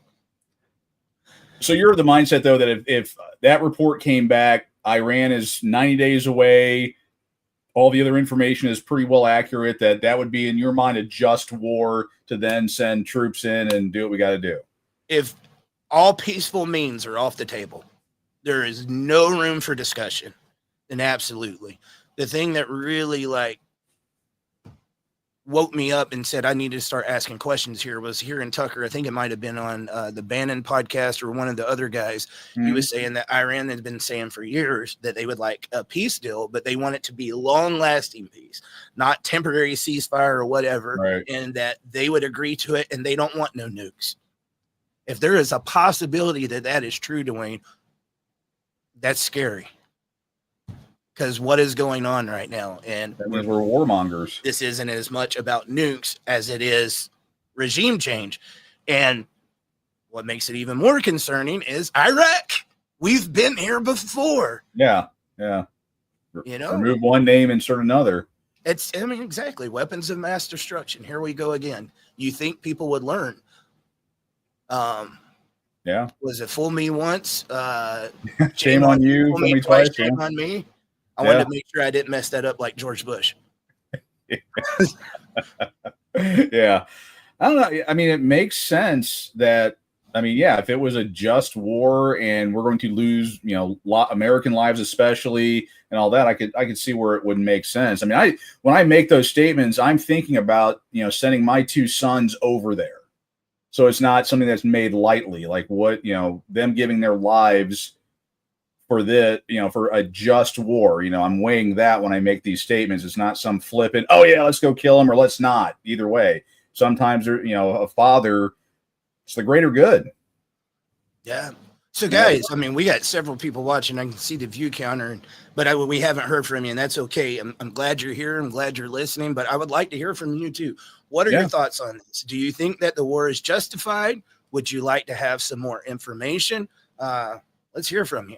And I believe that this is I've also heard the argument, like, what good is it going to do me? There's nothing I can do about it. So I'm going to set my phone down and I'm just not going to look at it. And I can understand that argument to some extent, but that's how it gets here. That's complacent. Yeah. If you do nothing. And so if that's the way you want to do, I can understand it, because it can add on mental tolls and other stuff. But at the same time, we need people doing what's being done right here. Yeah, talking about it. But the thing is, just on what I reported this morning, we had more people up in arms over a TikTok ban and the ICE situation, regardless of than something that's going to impact so many people one way or the other. They care more about a TikTok ban, literally. I think people are just so over politics, man. They're over it and at the same time obsessed. You got the people that are over it, and then the people that's all they can think about. I literally get people I can get on I try to stay off of social media as much as I can. Oh yeah. They will spend every waking second of their day like posting about how big of a piece of shit Trump is. It's like, for a guy that you don't like, you sure do talk about him a lot. Yeah. And vice versa. Oh yeah. But I don't know, man. I don't know. But I would like to hear from you guys, dude. Like, what's your thoughts on this? Because I'd like to hear some other opinions on it. Let's keep this going, and I'll get to some of the others. So, how does funding benefit Israel? Oh, that's a long one, dude. That goes on for a very long time. All right, let's go to this one. It was what happens next in Iran. And I help, and then I agree with you about McCain. I just want to end by asking you specifically about what's going to happen next in Iran and what should happen next. So you've called for regime change. You said you don't favor the U.S. military participating in any kind of regime change. You said you don't think, and bless you for saying this, that the U.S. military should try and turn it into Belgium. Yeah. Thank God. But there is a third option where it turns into Syria, where it's this open wound and it causes massive migration and further destroys Europe, as Syria has. Yeah. And that's a huge cost, and where lots of people die and religious minorities get murdered in Syria again. Are you worried about that? Sure. And listen, that lots of bad things can happen. But going back to what we talked about, the principle of defending America, I agree with President Trump that Iran with a nuclear weapon is an unacceptable risk to America, and we need to stop it. I agree with President Trump, and I'll make a point. But he's not for regime change. He's not. So he and I disagree. Yeah, look, I think he thinks it would be better. He has not said he's for it. And you know what? Look, it is. Dwayne, we need to look into that. That's my first time hearing that Trump is not for the regime change. Right. I don't know the details behind that. If somebody does put it in there, and we don't know everything, and we're trying to figure it out and discuss. But that's interesting that everybody else is calling for it and he's not. I have a feeling that he really does not want this to happen. You can tell it in his tweets. He's like, so many unnecessary lives are going to be lost. We gave him every chance. Right. You can tell it's like the last thing he wants to be doing right now. I truly do believe that. Yeah. But he's still doing it. Still doing it. Yeah. Consequential when the president of the United States says, I'm for regime change. So I understand why he hasn't. What he has said is he's drawn a red line and said, Iran will not have a nuclear weapon, and the only acceptable outcome is complete dismantlement. So they have centrifuges. They're enriching uranium right now. They're trying to develop a nuclear weapon. He said they must have complete dismantlement. I led 52 senators, Republican senators, in a letter where we said we agree with President Trump. That's the red line, complete dismantlement. I agree with President Trump. I agree with him supporting Israel, taking out Iran's military leadership, taking out their nuclear capability. And I'll point out, look, if you look the first term, I am hard-pressed to think of a single foreign policy decision Donald Trump made the first term that I disagree with. And that's not entirely accidental, because I spent a lot of time the first term in the Oval Office with him. And what happened in the first term often is you would have in the administration, you had interventionists in the administration, you had isolationists, and they disagreed. They would fight within the administration. And often what it would give is an opportunity for me to come in and say, hey, there's a middle path here that President Trump agreed with frequently.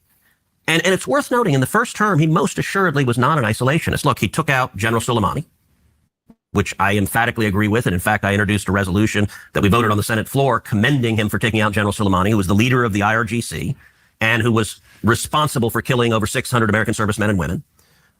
When Trump came in, ISIS had a caliphate that had grown up under Obama that was about the size of the state of Indiana. And Trump came in and utterly decimated them. He killed the terrorists, took away their caliphate, and defeated them. So that's a good point that Ted is making right there. I remember you go back to the Obama years, dude. It seemed like every day, what was the number one subject that you were seeing? ISIS. ISIS. And when he said nobody's going to be able to defeat ISIS, it's going to take a long time. Trump gets in. I had never heard of it. He released the Moab, mother of all bombs, which was pretty damn badass. Peace through strength. Hit him, and peace through strength. And ISIS became was. I was like, you didn't really ever hear of ISIS anymore. And exactly, demonstrated that peace through strength. And I think he did a really good job with that. And I don't think that gets talked about enough. Yeah. So. And he also took out Baghdadi, the head of ISIS. I mean, those are not the actions of an isolationist, but at the same time, I don't even know what isolationist is. It's just a slur designed to control. I mean, I've never been an isolationist. I don't even know what that means. Okay, Rand Paul is my colleague. Rand is an isolationist. Okay, and Tucker, you've become one, and I don't mean it as a slur. You consistently say, You have said, actually, I want to read from your newsletter, because if you ask what an isolationist is, your newsletter a couple of days ago, This is you the wrote, world we're in. We're talking conversation, but let me pull up your Facebook and Twitter. Hold on, let me quote you here. Doesn't have Genesis in there, though. Iran cannot have a nuclear bomb. What's that? He doesn't have Genesis in there, though. Ready to go. Hoping to get back to the negotiating table. We will see. There are several people in leadership in Iran that will not be coming back, Trump said, following the strikes. Right. It's worth taking a step back and wondering how any of this helps the United States. We can't think of a single way. Okay, that to me is the essence of isolationism. And let me just ask you, when the Ayatollah chants death to America, I believe him. Do you not believe him? Do you think he doesn't mean it when he says death to America? Well, I think he hates America, for sure. And I'm opposed to that. And do you think he's willing to act on it? It's not just hate America. He also is leading a country and trying to develop under a certain nuclear weapon. circumstances, for sure. So the question is, do you act in a way that makes that more or less likely? And that's a tough call. It's something that you can debate. One of the ways you shut down debate is by calling people names like isolationists, pretending they're like pro-Nazi or something, or as you did, claiming I'm an anti-Semite. That's not a way to get to a solution or have a rational conversation. That's a way to make people be quiet. And I'm against that. And Okay, so if you don't like the label questions. isolationist, how would you look? Rand, and I served with Rand. Rand is a friend of mine, but Rand opposes every military action in every circumstance. I don't oppose every military. This whole thing is infantile, and you know that it is. It's a way to call people so which names of Trump's and military actions do you support? And you disagree with them all, and make them be give quiet. me another name. If you don't like that, I'm not trying to have you be quiet. We've been talking an hour and a half. I'm asking, if you don't like the name isolationist, how would you describe it? I would describe myself in the same way you falsely described yourself in this conversation. Falsely. Yes, so falsely. What did I say false? You said that the only thing that matters in a foreign policy decision is whether it helps the United States. I didn't say the only. I said the predominant. That's what I understood. Okay. So let me revise what you said and apply it to myself and say the only thing that matters is whether or not it serves the United States. And I feel very stung by what happened in Iraq, if I'm being honest. Possibly because, unlike you, I guess, I supported it and I saw us get drawn into it in a way that nobody anticipated. And I saw the cost just about $3 trillion. And the cost on so many levels to the United States was just so profound. And I felt like, mistake. Gosh, it reminds me of Kaiser Wilhelm in 1914 saying, my men will be back by the time the leaves turn. And of course, that destroyed Christian Europe. So it's like you don't really know where these things are going once the shooting starts. That's my only point. And calling people names, anti-Semite, isolationist, to get them to stop talking is not the way to serve your country. That's all I'm saying. So I'm What do you think trying about to have what a... Tucker just said? Say that again? So what do you think about what he just said? Yeah, I mean, I thought he was going to the pretty point damn of- spot on, dude. Yeah, I mean, calling people names, trying to shut down debate conversation is I mean, that doesn't I do was it. talking about like it's pretty much about Iraq. I mean, and he admits he was a supporter of it, and he realizes that he got it wrong. Yeah, he changed his mind. I mean, that's he learned more information, said, yeah, no, that's not the way to do it. It's, I don't know, with I lean towards that. I don't know. We're basically like you're maxed out on all of your credit cards, and you pull up, and a guy needs money or he's getting beat up. There you go. You feel bad, but you can't help him. Well, and so now it's Tucker and Ted. A couple of weeks ago, it was Elon and Trump. The dream team is falling apart, and Rand Paul and Trump went at it for a little bit. And, obviously I lean towards, wanting to believe that Trump's trying to do the best for us. But then I listened to Rand speak and I was like, guy's making a point. $5 trillion, big, beautiful bill. And he said, you don't give a kid a credit card and tell him to just go out there and spend and that you're going to trust him. You say, hey, you've got limits. And he was like, I feel much safer saying every 3 months, come back to the table. We say you did what you were supposed to do responsibly. Now here's the next 3 months of funding so that we can have accountability instead of just saying, here you go, have at it. When is the last time that Congress spent your money wisely?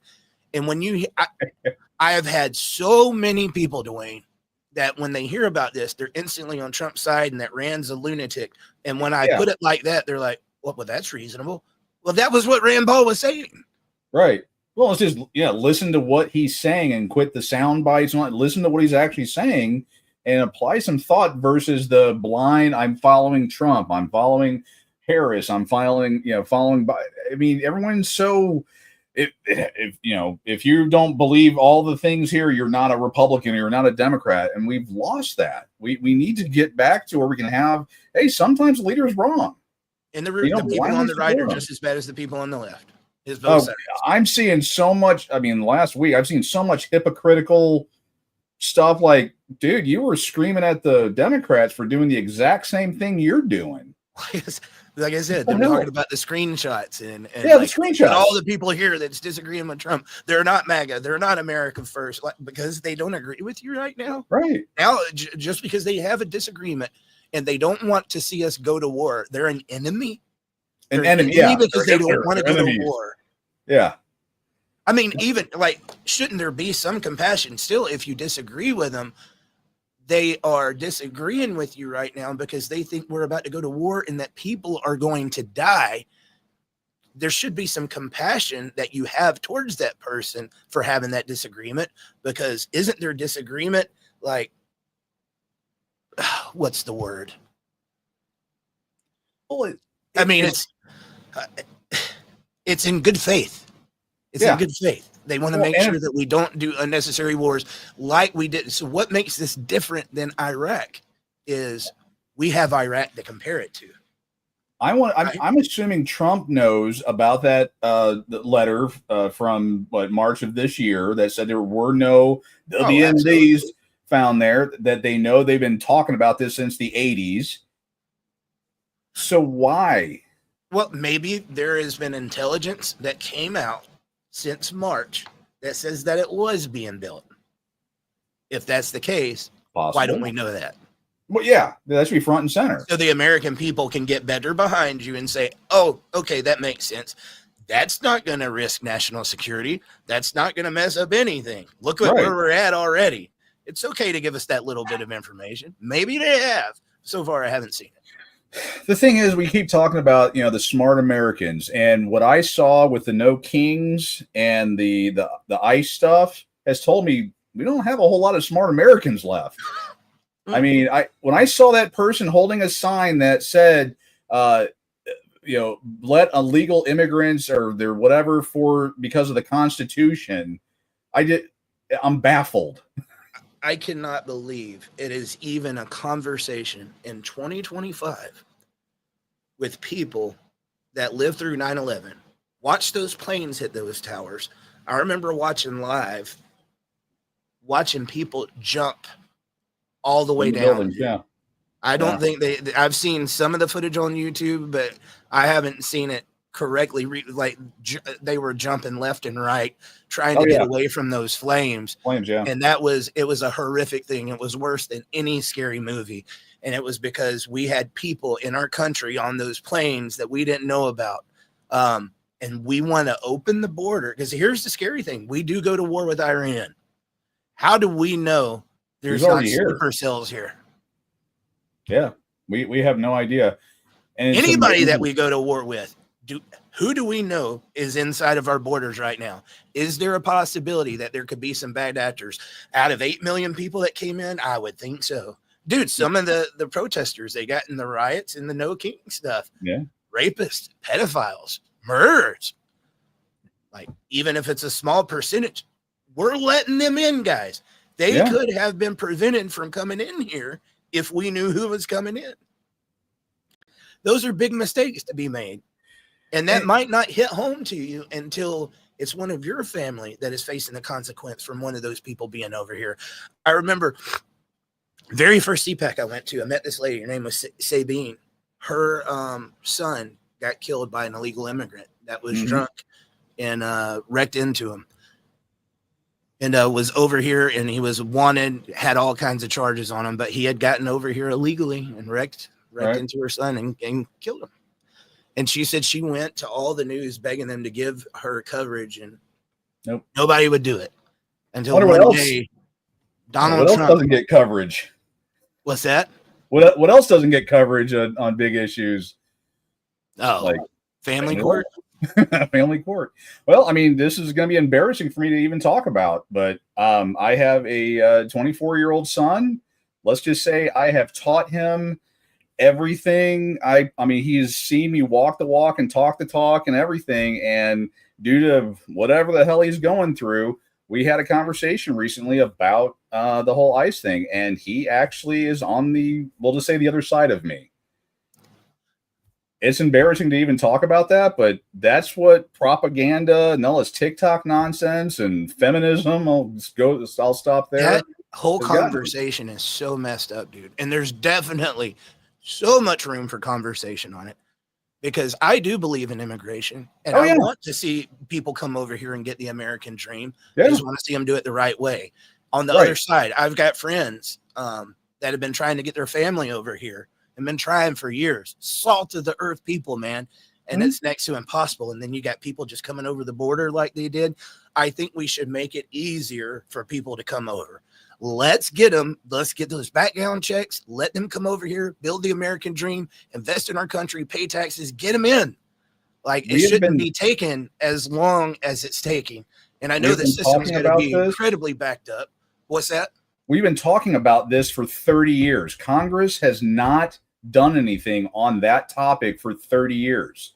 And people have talked about, hey, let's make it a little bit easier to get in. It takes time. I mean, I have a friend of mine, his wife was from Iceland, and he had a child with her. They were legally, they were married. It wasn't a false green card situation.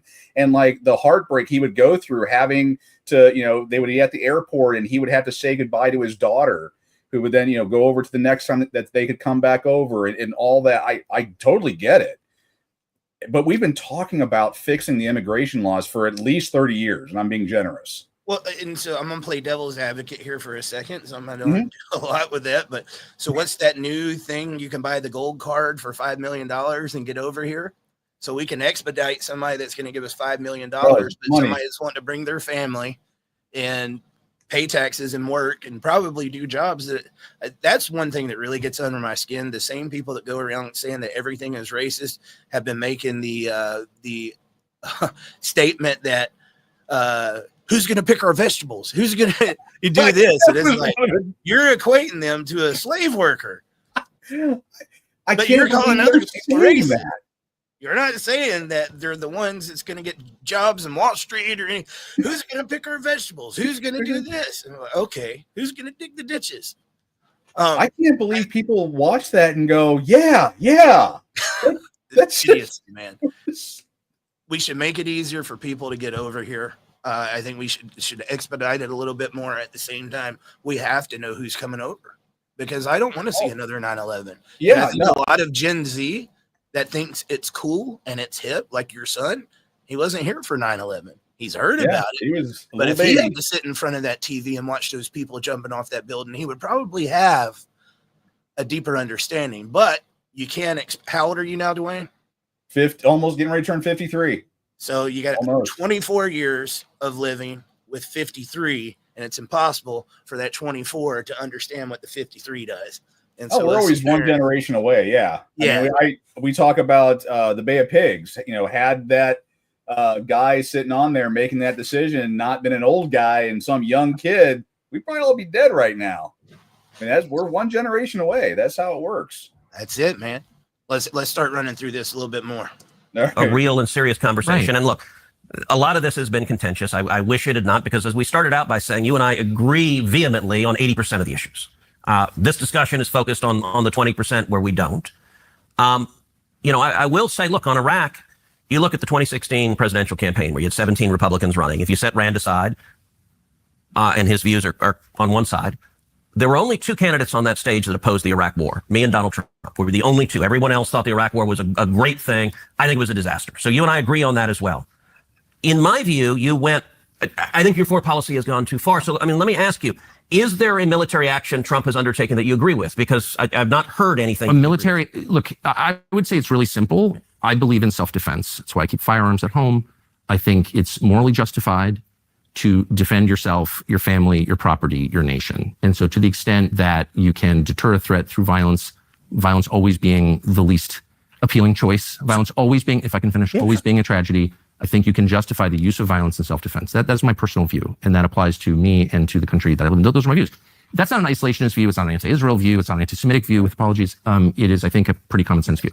But my problem is that lawmakers in Washington are light on detail with these things, and they speak, as you do, entirely in moral terms. These people are bad. These people are. I'm not speaking entirely in moral terms. I'm not interested in killing bad guys. I'm interested in killing people who are trying to kill us. If we had, that's different. I'm not engaged in morality. Are you now? Because you told me that the government of Iran is presently trying to assassinate Donald Trump, and that is undisputed. There's literally nobody who disputes that fact. Then why don't you support military action right now against Iran? We are engaged in military action right now.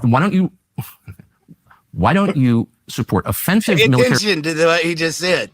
We are reaction. We're bombing the crap out of them. Israel is, and we're supporting them. Israel is. Okay. So why shouldn't the U.S. military defend its own president? I don't understand that. Look, and it goes back to because you don't really believe it's true. That's why everyone. Hey, nobody disputes it, Tucker. Did you land on the moon? What other conspiracies do you not believe? Was 9/11 an inside job? I mean, like what? So I've asked you the names of these people. I don't know the names of the Iranian hitmen. I know it because the U.S. military and the intelligence agencies have testified before Congress repeatedly. And what did they say? That Iran is trying to murder Donald Trump and has hired hitmen. Do I know the name of the hitmen? No, I'm sorry, and I don't think we do either because we would apprehend them if we knew their names. Then why don't you take it seriously enough to support killing the Ayatollah in response to protect our president? But you don't. This doesn't even make any sense. And you're calling me an isolationist. If I believed that was true, I would support military action against the government of Iran. Okay, that's interesting because there is literally... You can't kill our president. All right, out of 535 members of Congress, I am not aware of one who disputes that Iran is trying to murder Donald J. Trump. That's not even the looniest Democrat doesn't dispute that. So I don't... You're saying if you believed what is, I think, a fact that they are trying... You think it's a fact? Yes. What is the fact exactly? That they've hired hitmen. In the United States? Yes. Americans? Yeah, he's not in Iran. So they haven't hired hitmen. No, but are the hitmen American? I don't know. Oh, okay. I'm telling you what, and by the way, I'm not the CIA. I'm not the Department of Defense. I'm telling you what they have told us. I'm not disputing it. I'm merely saying we are. That I'm not. I'm saying the logic. And I want to, get over. This might seem kind of petty when Tucker does this. If this was a conversation with me or you, Dwayne, maybe it would be petty. This is a lawmaker he's talking to. Right. Yeah. Yeah. He's asking you about specific information that you are taking action against, and you're saying you don't have it. But you're also making an assumption and saying, I don't have the information to back up the assumption. But you need to believe the assumption, and you're against the assumption, so you're wrong. Do you see the problem here? Yeah. There's Ted's a little short on facts there. Train has a massive hole in it. If you believe that's true, then you should, by definition, support killing the people trying to kill our president. But you don't support that. Now, Tucker, so I'm wondering what's going on here. Tucker, you took offense to the word isolationist, and I genuinely don't mean it as a pejorative. I disagree with it. But if you don't like that term, I don't know how else to describe what is a coherent foreign policy that says we're surrounded by two giant nations. By the way, isolationism has long been a school of foreign policy. I believe in self-defense. I'm not but not into the slurs, the anti-Semite stuff. I just don't like that. I'm telling you what I believe. But is there a single military action Trump took that you agree with? So do you agree with taking out General Soleimani? Oh, I don't know. It turned out better than I thought. I guess. I mean, you said at the time it would lead us to World War III. I thought I was worried about it. I've seen that. Well, but that proved not the case. I was wrong, as I have been many times. Did you agree with taking out the ISIS caliphate? Well, if we took the ISIS caliphate, why are they running Syria right now? And you're for that. Why is that? What do you mean? I didn't say I'm for that. You don't seem to have a problem with it. I didn't say ISIS is now running Syria. You're like, we'll see. No, I did.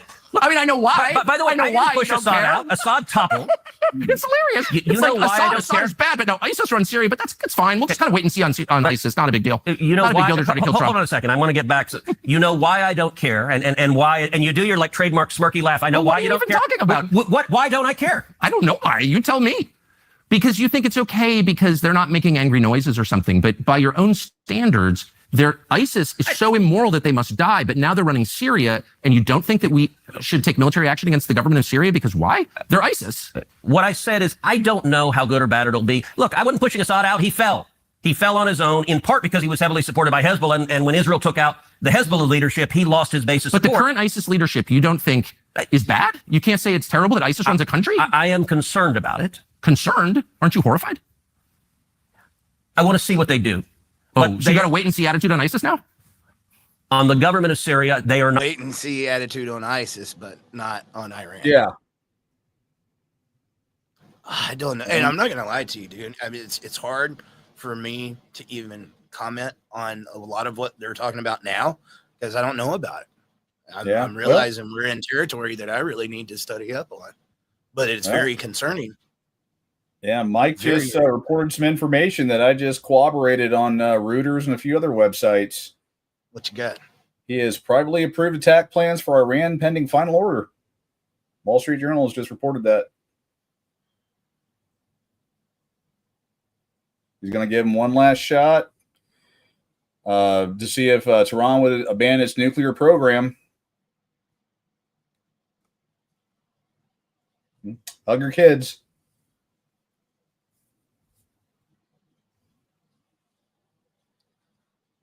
I want to believe him. And again, as you said earlier, I want to be wrong. I hope this is the right thing, Dwayne.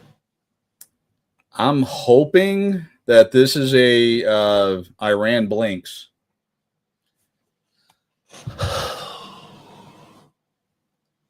Do you think this is the start of World War III? That's the thing. You don't. I mean, we have the report that nuclear weapons aren't in Iran. Something else is going on. I tell you what, Dwayne, do me a favor real quick. Let me pull this down, and you pull up that on Reuters. If that's right. news, let's bring that in so we can give everybody an update as to what's going on. Yeah, it's not pretty. So, I mean, it's just Trump Right, probably approved attack plans for Iran pending final order.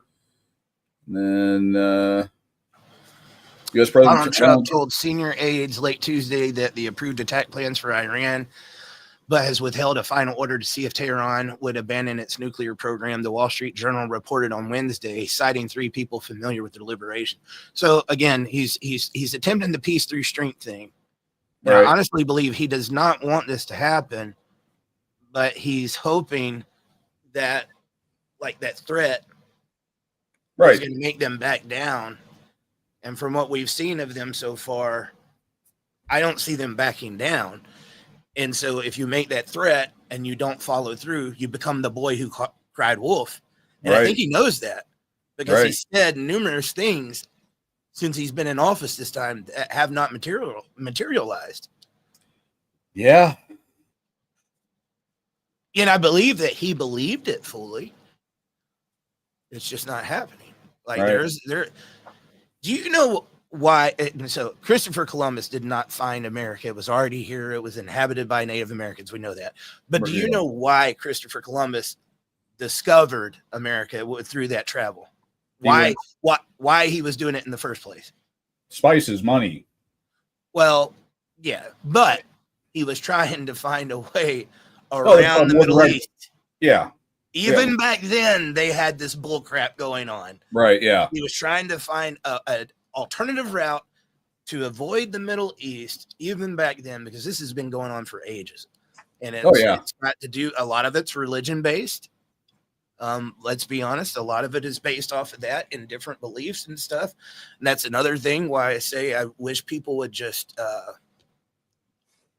allow people to have different opinions and religions. I mean, that's a very hot subject, just as much as politics is.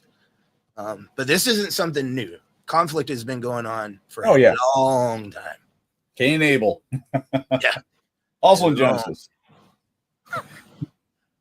Make sure you put that in the email to Ted Cruz. Yeah. Not actively, that I am aware of, trying to murder Americans. And that's a real dividing line. Are you trying to murder Americans or not? I'm just saying it's a little weird that we waged this war against ISIS and now they're running a country in the Mediterranean. I think that people would be very, very upset about that. But you don't seem By the way, upset about did that. you agree with Trump taking out al-Baghdadi, the head of ISIS?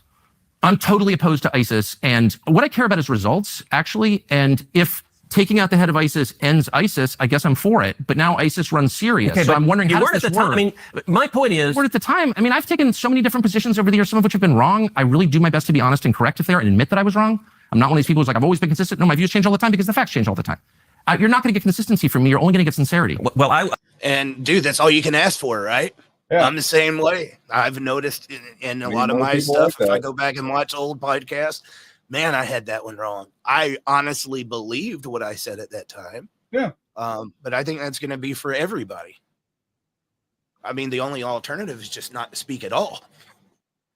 But I am going to go a little bit further into this. Cruz knows nothing about Iran and wants to destroy it anyway. This is where a lot of the controversy came Okay. Have fallen. I would use economic sanctions and I would use moral suasion to try to effectuate If you regime topple, change. okay, so you topple the regime by whatever means. What happens then? How many people live in Iran, by the way? I don't know the population. At all? No, I don't know the population. You don't know the population of the country you seek to topple? How many people live in Iran? 92 million. Okay. Yeah, How could you not know that? I don't sit around memorizing population tables. Well, it's kind of relevant because you're calling for the overthrow of the government. Why is it relevant whether it's, because, it's 90 million or 80 million or 100 million? Why is that because if relevant? you don't know anything about the country... I didn't say I don't know anything about Okay, what's the ethnic mix of Iran? They are Persians and What percent? predominantly Shia. Okay, this is no, cute. it's not Okay. even... You don't know anything about Iran. So Okay, actually, I am not the Tucker Carlson but expert on Iran. You're a senator who's calling for the overthrow of the government. You're the one who you don't know claims anything about the country. No, you don't know anything about the country. You're the one who claims they're not trying to murder Donald Trump. No, You're the I'm one not saying that. who can't figure out I'm if it was a saying good you don't idea to kill believe- General Soleimani, and you said it was don't bad. believe they're trying to murder Trump. Yes, I do. Because you're not calling for military strikes against them in retaliation. And if Okay, you really we believe are that... carrying out military strikes today. You said Israel was. Right, with our help. I said we. Israel is leading them, but we're supporting. All right, There's let's the go lead. back. I'm gonna replay that one for a second. Catch that. No, You're the I'm one not saying that. who can't figure out I'm if it was saying a good you idea don't to kill believe- General Soleimani, and you said it was bad. believe they're trying to murder Trump. Yes, I do. Because you're not calling for military strikes against them in retaliation. And if Okay, you really we're believe that... carrying out military strikes today. You said Israel was. Right, with our help. I said we. Israel is leading them, but we're supporting them. Well, you're breaking news here because the U.S. government last night denied, the National Security Council spokesman Alex Pfeiffer denied on behalf of Trump that we were acting on Israel's behalf in any offensive capacity. We're not at all. bombing them. Israel's bombing them. You just said we were. We are supporting This is high Israel. stakes. You're a senator. If you're saying the United States government is at war with Iran right now, people are listening. Okay, we are not bombing them. Oh, okay. Israel is bombing them. And hey, why do you do the snide? Oh, What do okay. you mean? Because this is super high stakes stuff. This is a huge country that borders a lot of other important countries. A lot of the world's energy comes from there. So We let have, me you ask don't you, want to know. Tucker. I get that this could be considered gotcha. Let me Yeah. ask you a question, Wayne. Be honest with me. Anybody is, if the roles were reversed and Ted was getting the answers from Tucker that Ted is giving Tucker, Right. would he be calling out the same thing? Oh yeah, I think that would. Yeah, I think that would do that. Absolutely, he would. Yeah. 100%. He just said we are effectively bombing them today or I carrying just out don't think attacks. that we're not doing it. Israel's doing it. We funded them. We did everything but push the damn button. Yeah. Just come on. I'm not taking your kids away from you. The state is. It's not me. And these are the same people that advocates of family law are going to trying to ask them to change the system, guys. If I thought it was effective, I would have kept doing it. Yeah. 'Cause I got pretty high up there with it. I don't believe in it no more. Anyway, You guys are double Another speakers. disaster. You don't want to be Tucker, the reckless. Ayatollah refers to Israel as the little Satan and America as the great know. Satan. Do you believe him when he says it's the great Satan? course Do I you believe- think? of course I do you think believe if the Ayatollah could murder both of us right now that he would? I do. I believe him. Okay, I assume no good faith on the part of the Ayatollah. No, not and if good your faith. implication No, is like it's not I'm good pro faith. Ayatollah or No, something, no, it's not good faith. It's that just saying you're a lawmaker. You're a powerful person in Washington. This is the most powerful country in the world. If you're calling for toppling a government, it's incumbent on you to know something about the country and to think through the consequences of that. And you haven't, and you don't. And I'm saying that's I had reckless. thought. Okay, you engage in reckless rhetoric with no facts. And to be clear, I'm not calling for the you put out overthrow of a newsletter- government. You You are. put out a newsletter attacking Donald Trump and calling him complicit. I've never I can attacked read you. Donald Trump. Yeah, yes, you have. And by I the way, campaigned for Donald Trump. Okay, yes, And this is and- like and- after anti-Semitism. This is the last refuge. You're an anti-Semite and you hate Trump. okay, I love Trump. I will read. You put out a whole newsletter saying Trump has All right. abandoned America first. And here's what Trump said in response.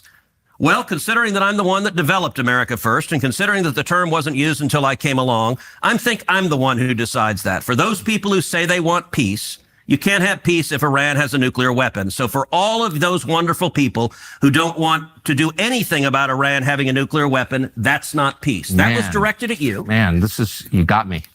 Busted. No, I'm just saying. Look, my views. Look, I like Trump. I campaigned for Trump. I know Trump. I talked to him last night. I'm not against Trump, and you know that.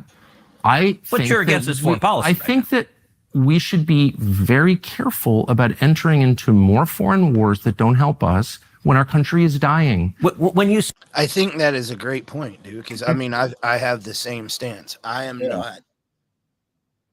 not saying I am against Trump or that I am against it altogether. I am against going to new wars unless unless it is absolutely necessary. And to know that it is absolutely necessary, we need information. Because it is our tax dollars. It is the people that we elected into those positions that are going to be carrying it out. So therefore, we are responsible. Whether you sit back and not do anything or you do it, you're involved. Right. Whether you want to be or not. Yeah. And so we deserve that information. I mean, yeah, spot Disagree? on. Well, no, I mean, spot on. Me too, man. We can't be agreeing with each other. We Yeah, can be that's like, crazy. Well, the whole thing with, oh, you're against Trump, you're blah, you hate him, blah. I mean, if Biden would have come up with something, and I can't think off the top of my head, something that, made sense, I'd been like, hey, great job. Still think it's a putz, but great job. I mean, I'm the same way, dude. yeah, I mean, I'm a hardcore conservative, but if a Republican comes out with something that's completely stupid and they come out with a lot of stupid crap, I'm going to call them on it. Half my videos are on it. Biden did something at the end that I thought was good on the surface. I haven't read too far into it, but he was talking about like making sure that medical bills don't affect your credit.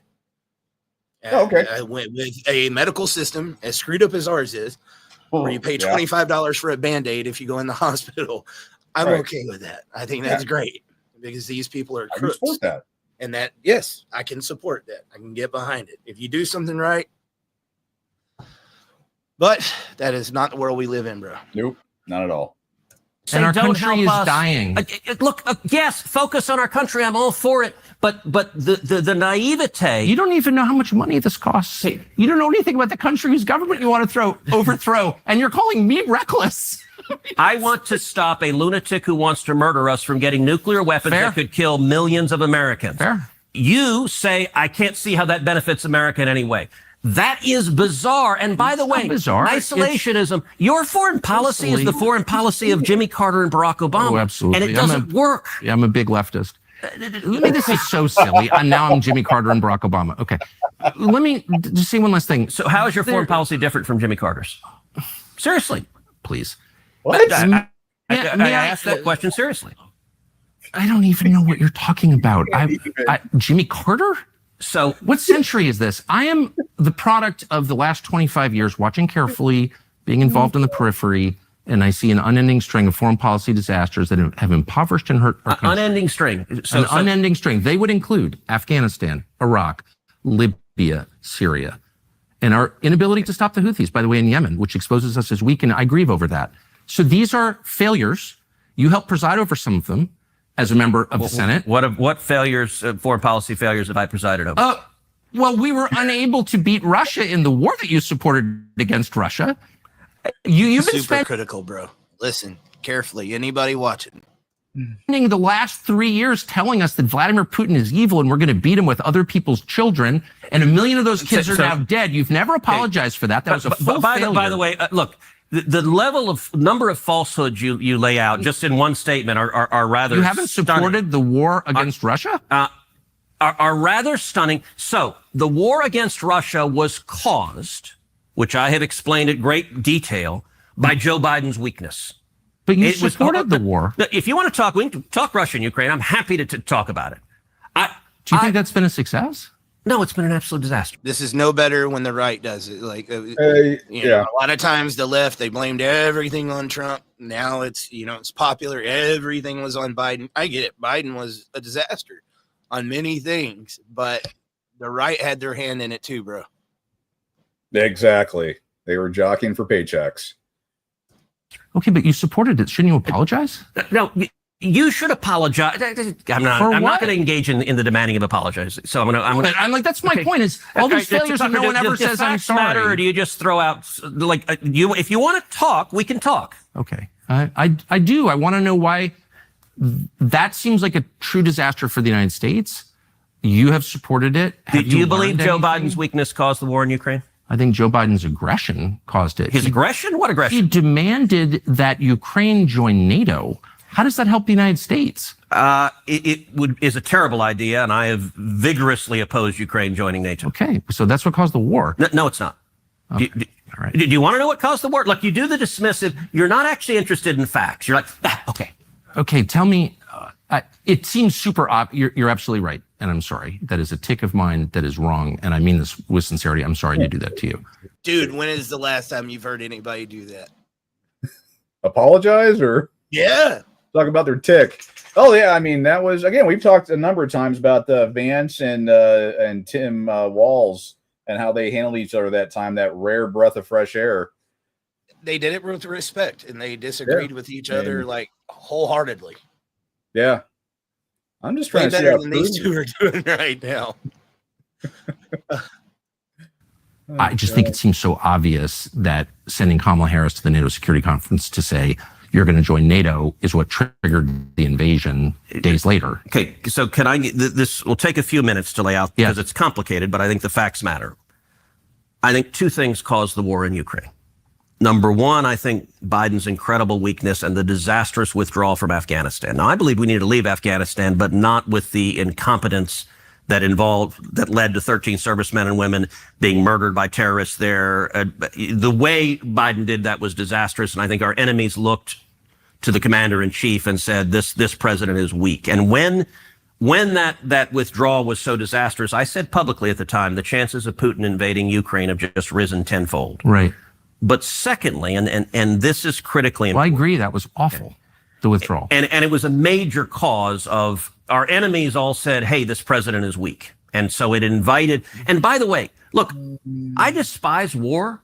And I think weakness and isolationism produces war because it invites aggression from our bad guys. It's why I agree with Ronald Reagan's peace through strength. The best way you avoid war is being strong enough that your enemies don't want to mess with you. But let's get back to Ukraine and Russia. Look, Putin didn't wake up 2 years ago and decided he wanted to invade Ukraine. He's wanted to invade Ukraine for decades. Putin has referred to the collapse of the Soviet Union as, quote, the greatest geopolitical disaster of the 20th century. And Putin has long been explicit. His desire is to reassemble the old Soviet Union and, in fact, reassemble the Russian Empire that was even bigger than that. If you want to reassemble the Soviet Union, the natural place to start is Ukraine. Do you really believe that Putin has territorial designs on Eastern Europe? Yes. What countries? He has said that you can go and read his. Hold on. I don't want to lose the narrative of what happened, so we can go back and do that. But I don't want to lose telling the story first. So let me explain this, and then if you want to go back, we can take all sorts of digressions. But just give me a couple of minutes to lay out the facts of what happened. He has wanted to invade Ukraine a long time, and he's done it before. In 2014, he invaded Ukraine, invaded Crimea. When Barack Obama was president, he invaded the southern portion. He did not invade the rest of the country. Why? And the reason is the principal source of revenue for Russia is oil and gas, and the natural gas pipelines run right through the country of Ukraine, and he didn't want to jeopardize his ability to get gas to Europe. Right. So in 2015, Putin started a project called Nord Stream 2. Did anything happen in 2014? In terms of what? Wasn't there a coup in Ukraine run by the Obama administration? This is why Tucker's awesome. Let me finish telling. I told you we'll take lots of digressions in a second. Let me finish telling the narrative. 2015, Putin began building Nord Stream 2. Nord Stream 2 is an undersea pipeline that runs from Russia to Germany. The entire purpose of Nord Stream 2 is when it was completed and turned on, it would let Russia circumvent Ukraine and get its gas straight to Europe. In 2019, Nord Stream 2 was almost complete. And the conventional wisdom in Washington was, this is terrible, but there's nothing we can do about it. I didn't believe that. So I drafted sanctions legislation that was targeted to stop the pipeline. My legislation passed the Senate with overwhelming bipartisan support. It passed the House, and Donald Trump signed it in law. Why wouldn't you want Germany to have cheap energy? Because it empowers Russia. And I believe in making our enemies weaker and our friends stronger. Has blowing up Nord Stream made Germany stronger? Not being dependent on Russia has made Germany stronger. Do you think Germany is stronger now than it was 4 years ago? I think not being dependent on Russia. Germany has all sorts of problems, and many of them are domestic to their own politics. Hold on, let me finish. I'm trying to. No, but what you're saying, it doesn't. Germany seems so much weaker now that its energy costs have spiked and the manufacturing sector is collapsing because of that. Let me finish. I'm focused on America's interest. I don't want Russia stronger because I believe Russia is our enemy. You and I disagree on that. We can talk about that. But I want our enemies weaker. I don't want to go to war with Russia, but I want our enemies weaker. I don't want Europe dependent on Russia. I don't want Putin rich with oil and gas revenues and able to invest in his military and pose a threat to America. Take note too, man. So one thing they've been doing since Trump's been in office was negotiating a ceasefire, like a permanent ceasefire between Ukraine and Russia. But when you got people admitting like we want them weaker and we want to weaken their military and everything, would you accept a negotiation if you heard a country saying that about you? Yeah, this is one of those. There's some of the things he says like maybe want to read the room a little bit. Most people are not going to take the time to listen to that. I mean, it's one of those, you do realize that people are going to watch this and you may not want that, out there. There's a lot of people that agree with that. Make them weaker. America good, Russia bad. Yeah. I think we should be trying to improve those relations, not push them further away. That's just me. I remember when Tucker got a lot of heat for going over there and interviewing Putin. Yeah. And I thought that was amazing. That's exactly what we should be doing. Why the hell is this going on, Putin? Sounds like journalism to me. And that guy was super smart, dude. Oh, yeah. He was super smart. And he rides a bear. Yeah. So, the sanctions legislation that I authored, it passed. Putin stopped building Nord Stream 2 literally the day that President Trump signed my sanctions legislation into law. He signed it, if I remember right, at 7 p.m. on a Thursday. Putin stopped construction at 6:45 p.m. So the sanctions legislation worked, and it killed the pipeline. The pipeline lay dormant for over a year, just a hunk of metal at the bottom of the ocean. Joe Biden came into office. He was sworn in on January 20th, 2021. Putin resumed deep-sea construction of Nord Stream 2 4 days later, January 24th. He did so because Biden had foreshadowed weakness on this issue. That foreshadowing was accurate because several months later, Biden formally waived the sanctions on Nord Stream 2 and let Putin complete the pipeline. In January of 2022, I forced a vote on the Senate floor to reimpose sanctions on Nord Stream 2. The week of the vote, President Zelensky in Ukraine publicly called on the Senate, please pass this sanctions legislation. It is the last best hope of stopping Russia from invading Ukraine. At the same time, the government of Poland put out a formal statement from the foreign ministry to the Senate, calling on the Senate to pass my sanctions legislation, and said, if you do not, Putin will invade Ukraine. The day of the vote, Joe Biden came to Capitol Hill. It's the first time in his presidency he had done that. He went to the Democrat senators' lunch, and he personally lobbied them on this issue, not any other issue. This was his number one issue that he came to lobby them on. They came out of that lunch. Every Democrat had voted with me twice against Nord Stream 2. 44 Democrats flipped their vote. They voted in favor of Russia, in favor of Putin, and 4 weeks later, Russia invaded Ukraine. That was the direct cause of the war. And if Trump had been president, there would be no war in Ukraine. So may I ask, I, of course, disagree with your analysis completely, but I want to be respectful. Okay. So tell me what you disagree with. It's such a long conversation. I've spent the last couple of years on this, and I just respectfully disagree with your analysis. But I don't doubt your sincerity that you believe that Putin is our enemy, that Western Europe should not be allowed to use Russian energy. I mean, you seem to really believe these things. My question is about results, because I think it's relevant to what we're seeing now in Iran. You look back after having you personally voted to send billions and billions and billions of U.S. tax dollars to Zelensky to support his civil service and the war against Russia and all this stuff. Can you say that what you did worked? So I can say what I did personally, sanctioning Nord Stream 2 worked and prevented a war. And if Trump had still been there, if the sanction had been in effect, there would be no war. I'm in favor of avoiding wars. But once the war broke out, you voted to fund it to the tune of billions and billions and billions. And to be clear, and did that work? Okay, to be clear, what I voted for the initial tranche of funding, and then I voted against the subsequent one. So it hasn't worked. So I've been in between. I haven't been on the full Ukraine, full-throated hawk side or the anti from day one. I voted for the initial tranche of funding because I wanted Russia to lose. I think the Biden administration administered it in a horrible way. I think they wasted a ton of money. And I think what they did was actually incoherent because they were funding both sides of the war. I was very vocal and among other things, flooding $100 million to Iran, which was used, among other things, to help the nuclear program, but also to make drones that Russia used to fight. So here's my concern. I'm not going to defend the Biden administration. Really did a lot to wreck the United States. Yeah, did the most damaging administration at the end, in history. where we sit now, Russia is stronger. It's closely allied long-term with China. I don't know that Russia's stronger. I don't think that's right. Okay. I think it's pretty obvious that it is. But it's certainly not destroyed.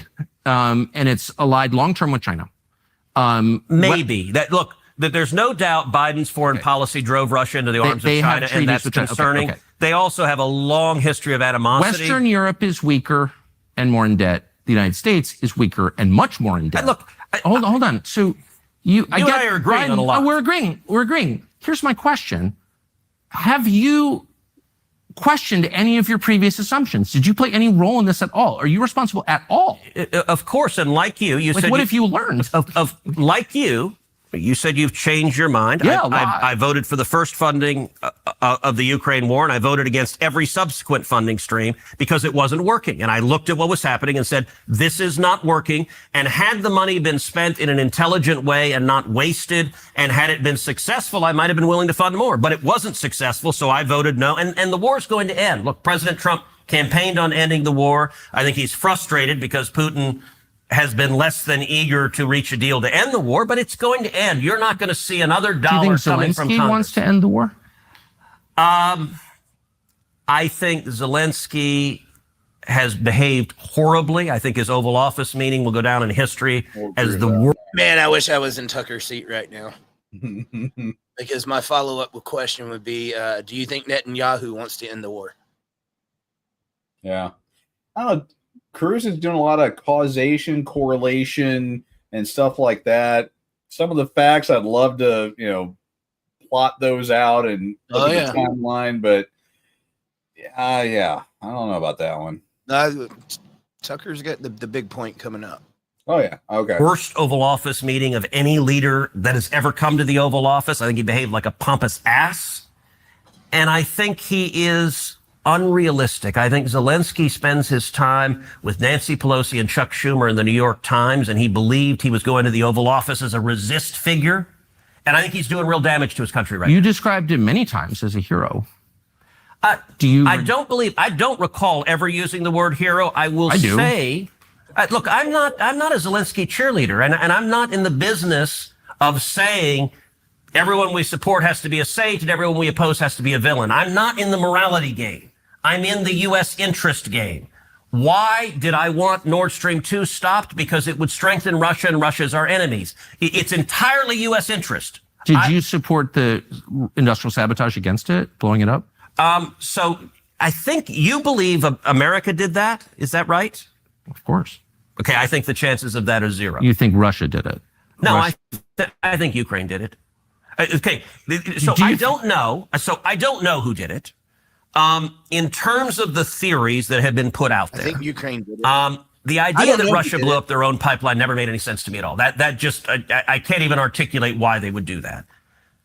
The idea that Biden did that, look, I could see it being in U.S. interest to do that, to blow up Nord Stream 2. I just think Biden was too weak. I don't believe Joe Biden. But are you in? I guess you in. So that leads the Norwegians, the Ukrainians, NATO, whatever. Look, that leads me to. Who benefits? And it leads me to think either the Ukrainians blew it up or Ukraine's allies. I don't think Biden did because Biden was so weak, I don't think he would give the order. I find that implausible. But you're in favor of it. Look, I was in favor of stopping it. I think blowing it up was a good thing. So I'm supportive of that, but I don't think America did that. I don't think Biden gave that order. But in general, I could see Trump giving that order, but he wasn't in office. Yeah. And you think that the largest act of industrial sabotage in history helped our allies in Western Europe or other fellow NATO members? Look, I got to say, I don't understand. For some reason, you are really invested in defending Russia, and I don't get that. I'm not attacking you with that. I'm genuinely I don't get why you're so passionate about defending Russia. Actually, I was defending Western Europe. the home of my ancestors, and that tripling their energy costs and destroying their industrial base. Not like. You just accused me of being an anti-Semite, an isolationist, and a Russia-lackey. I've not called you a neocon once, which you are, but I haven't said that. That's absurd. Those neocons that oppose the Iraq War, right. like that's okay. dishonest. But I haven't called you that because you just said which you are. You just called that. Okay. Called me that. You just did. It's fair. I guess what I'm saying is you're triggered because I use name calling. I get it. I was triggered when you called me names, and I'm triggered once again that you're calling me a Russia defender when in fact I'm defending Western Europe.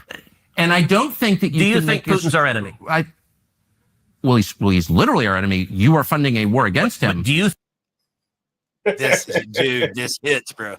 think he is our? You're saying we're his enemy. Do you think Putin is our enemy? I think it is a tragedy that your policies, specifically yours, helped drive Putin into the arms of China, forming a bloc that's larger than us. So you won't answer that question.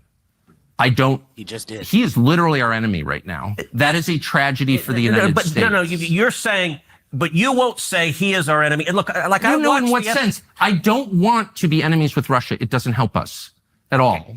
It may help some people in the United States, but in general, I don't want to be. I don't want to. And you know who used to say that all the time?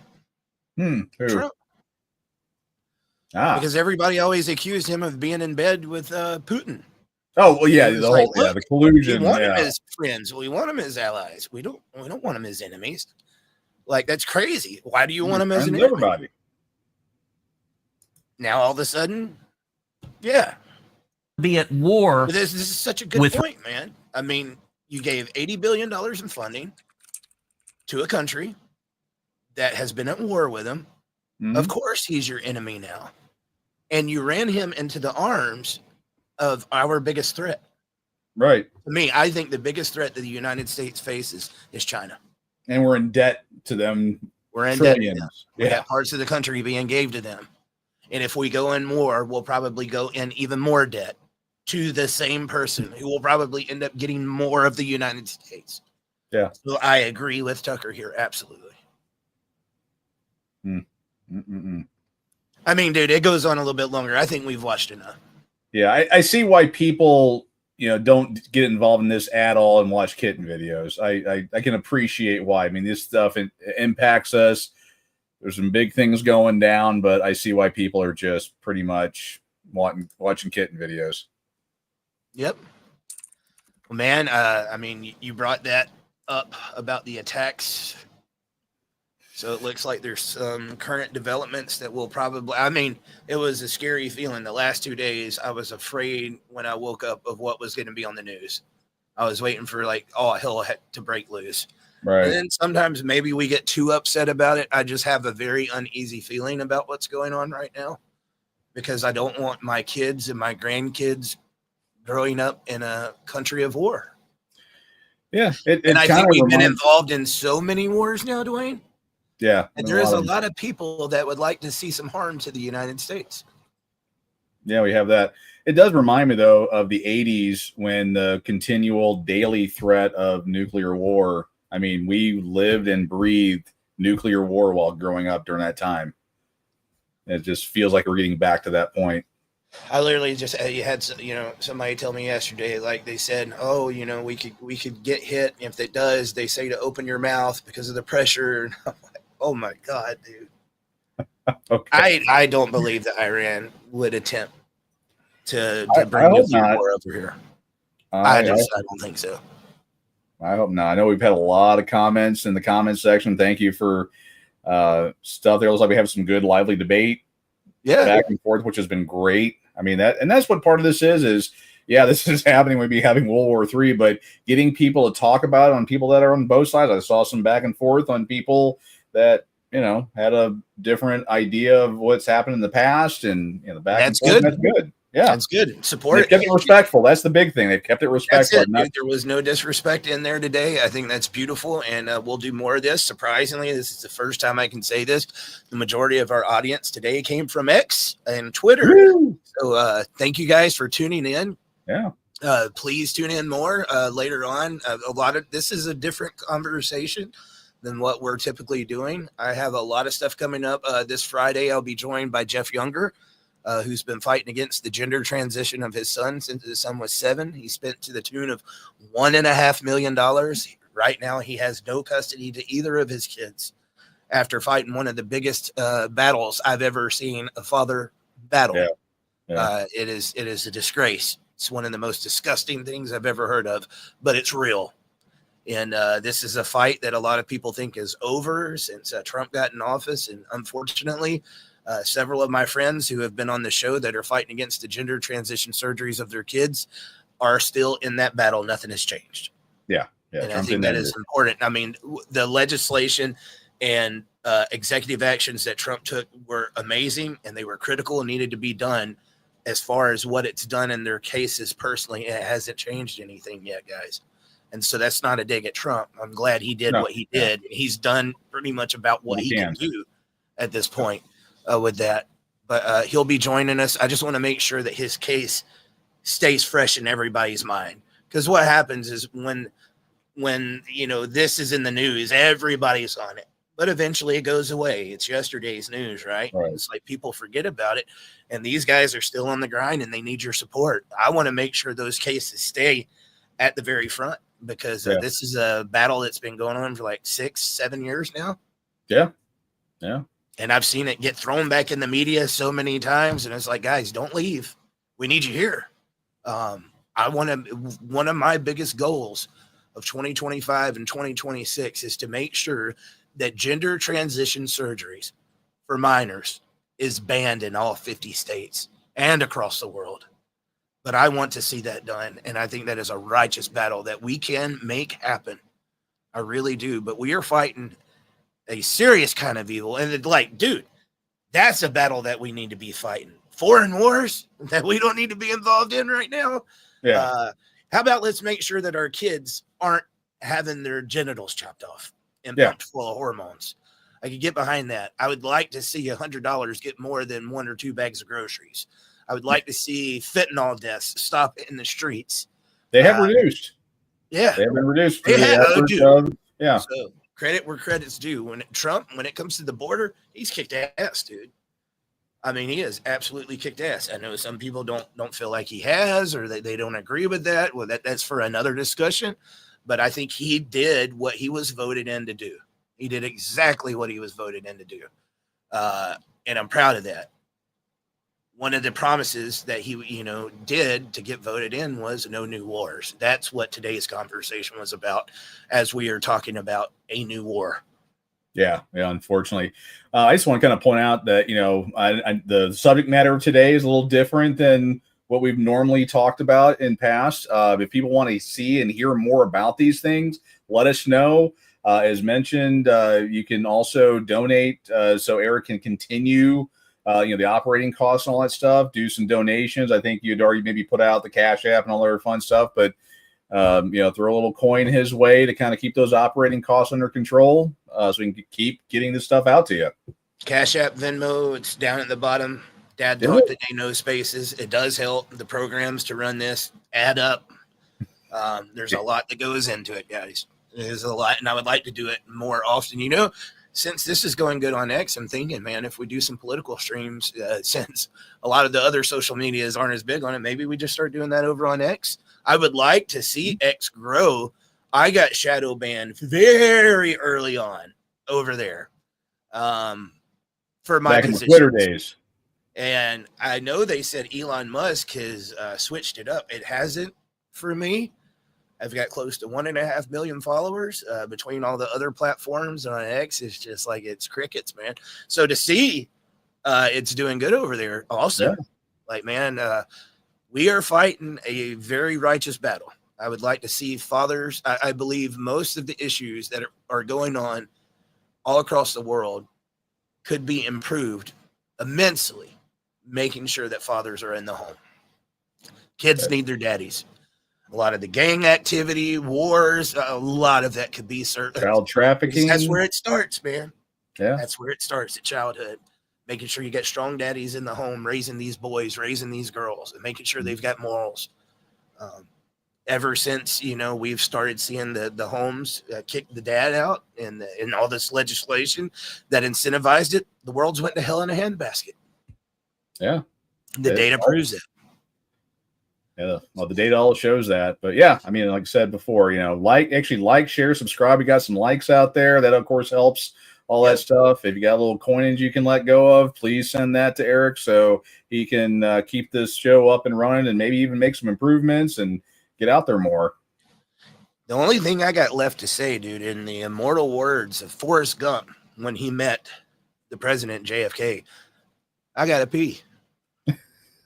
It's been two and a half hours, so yeah. Any Dr. Peppers.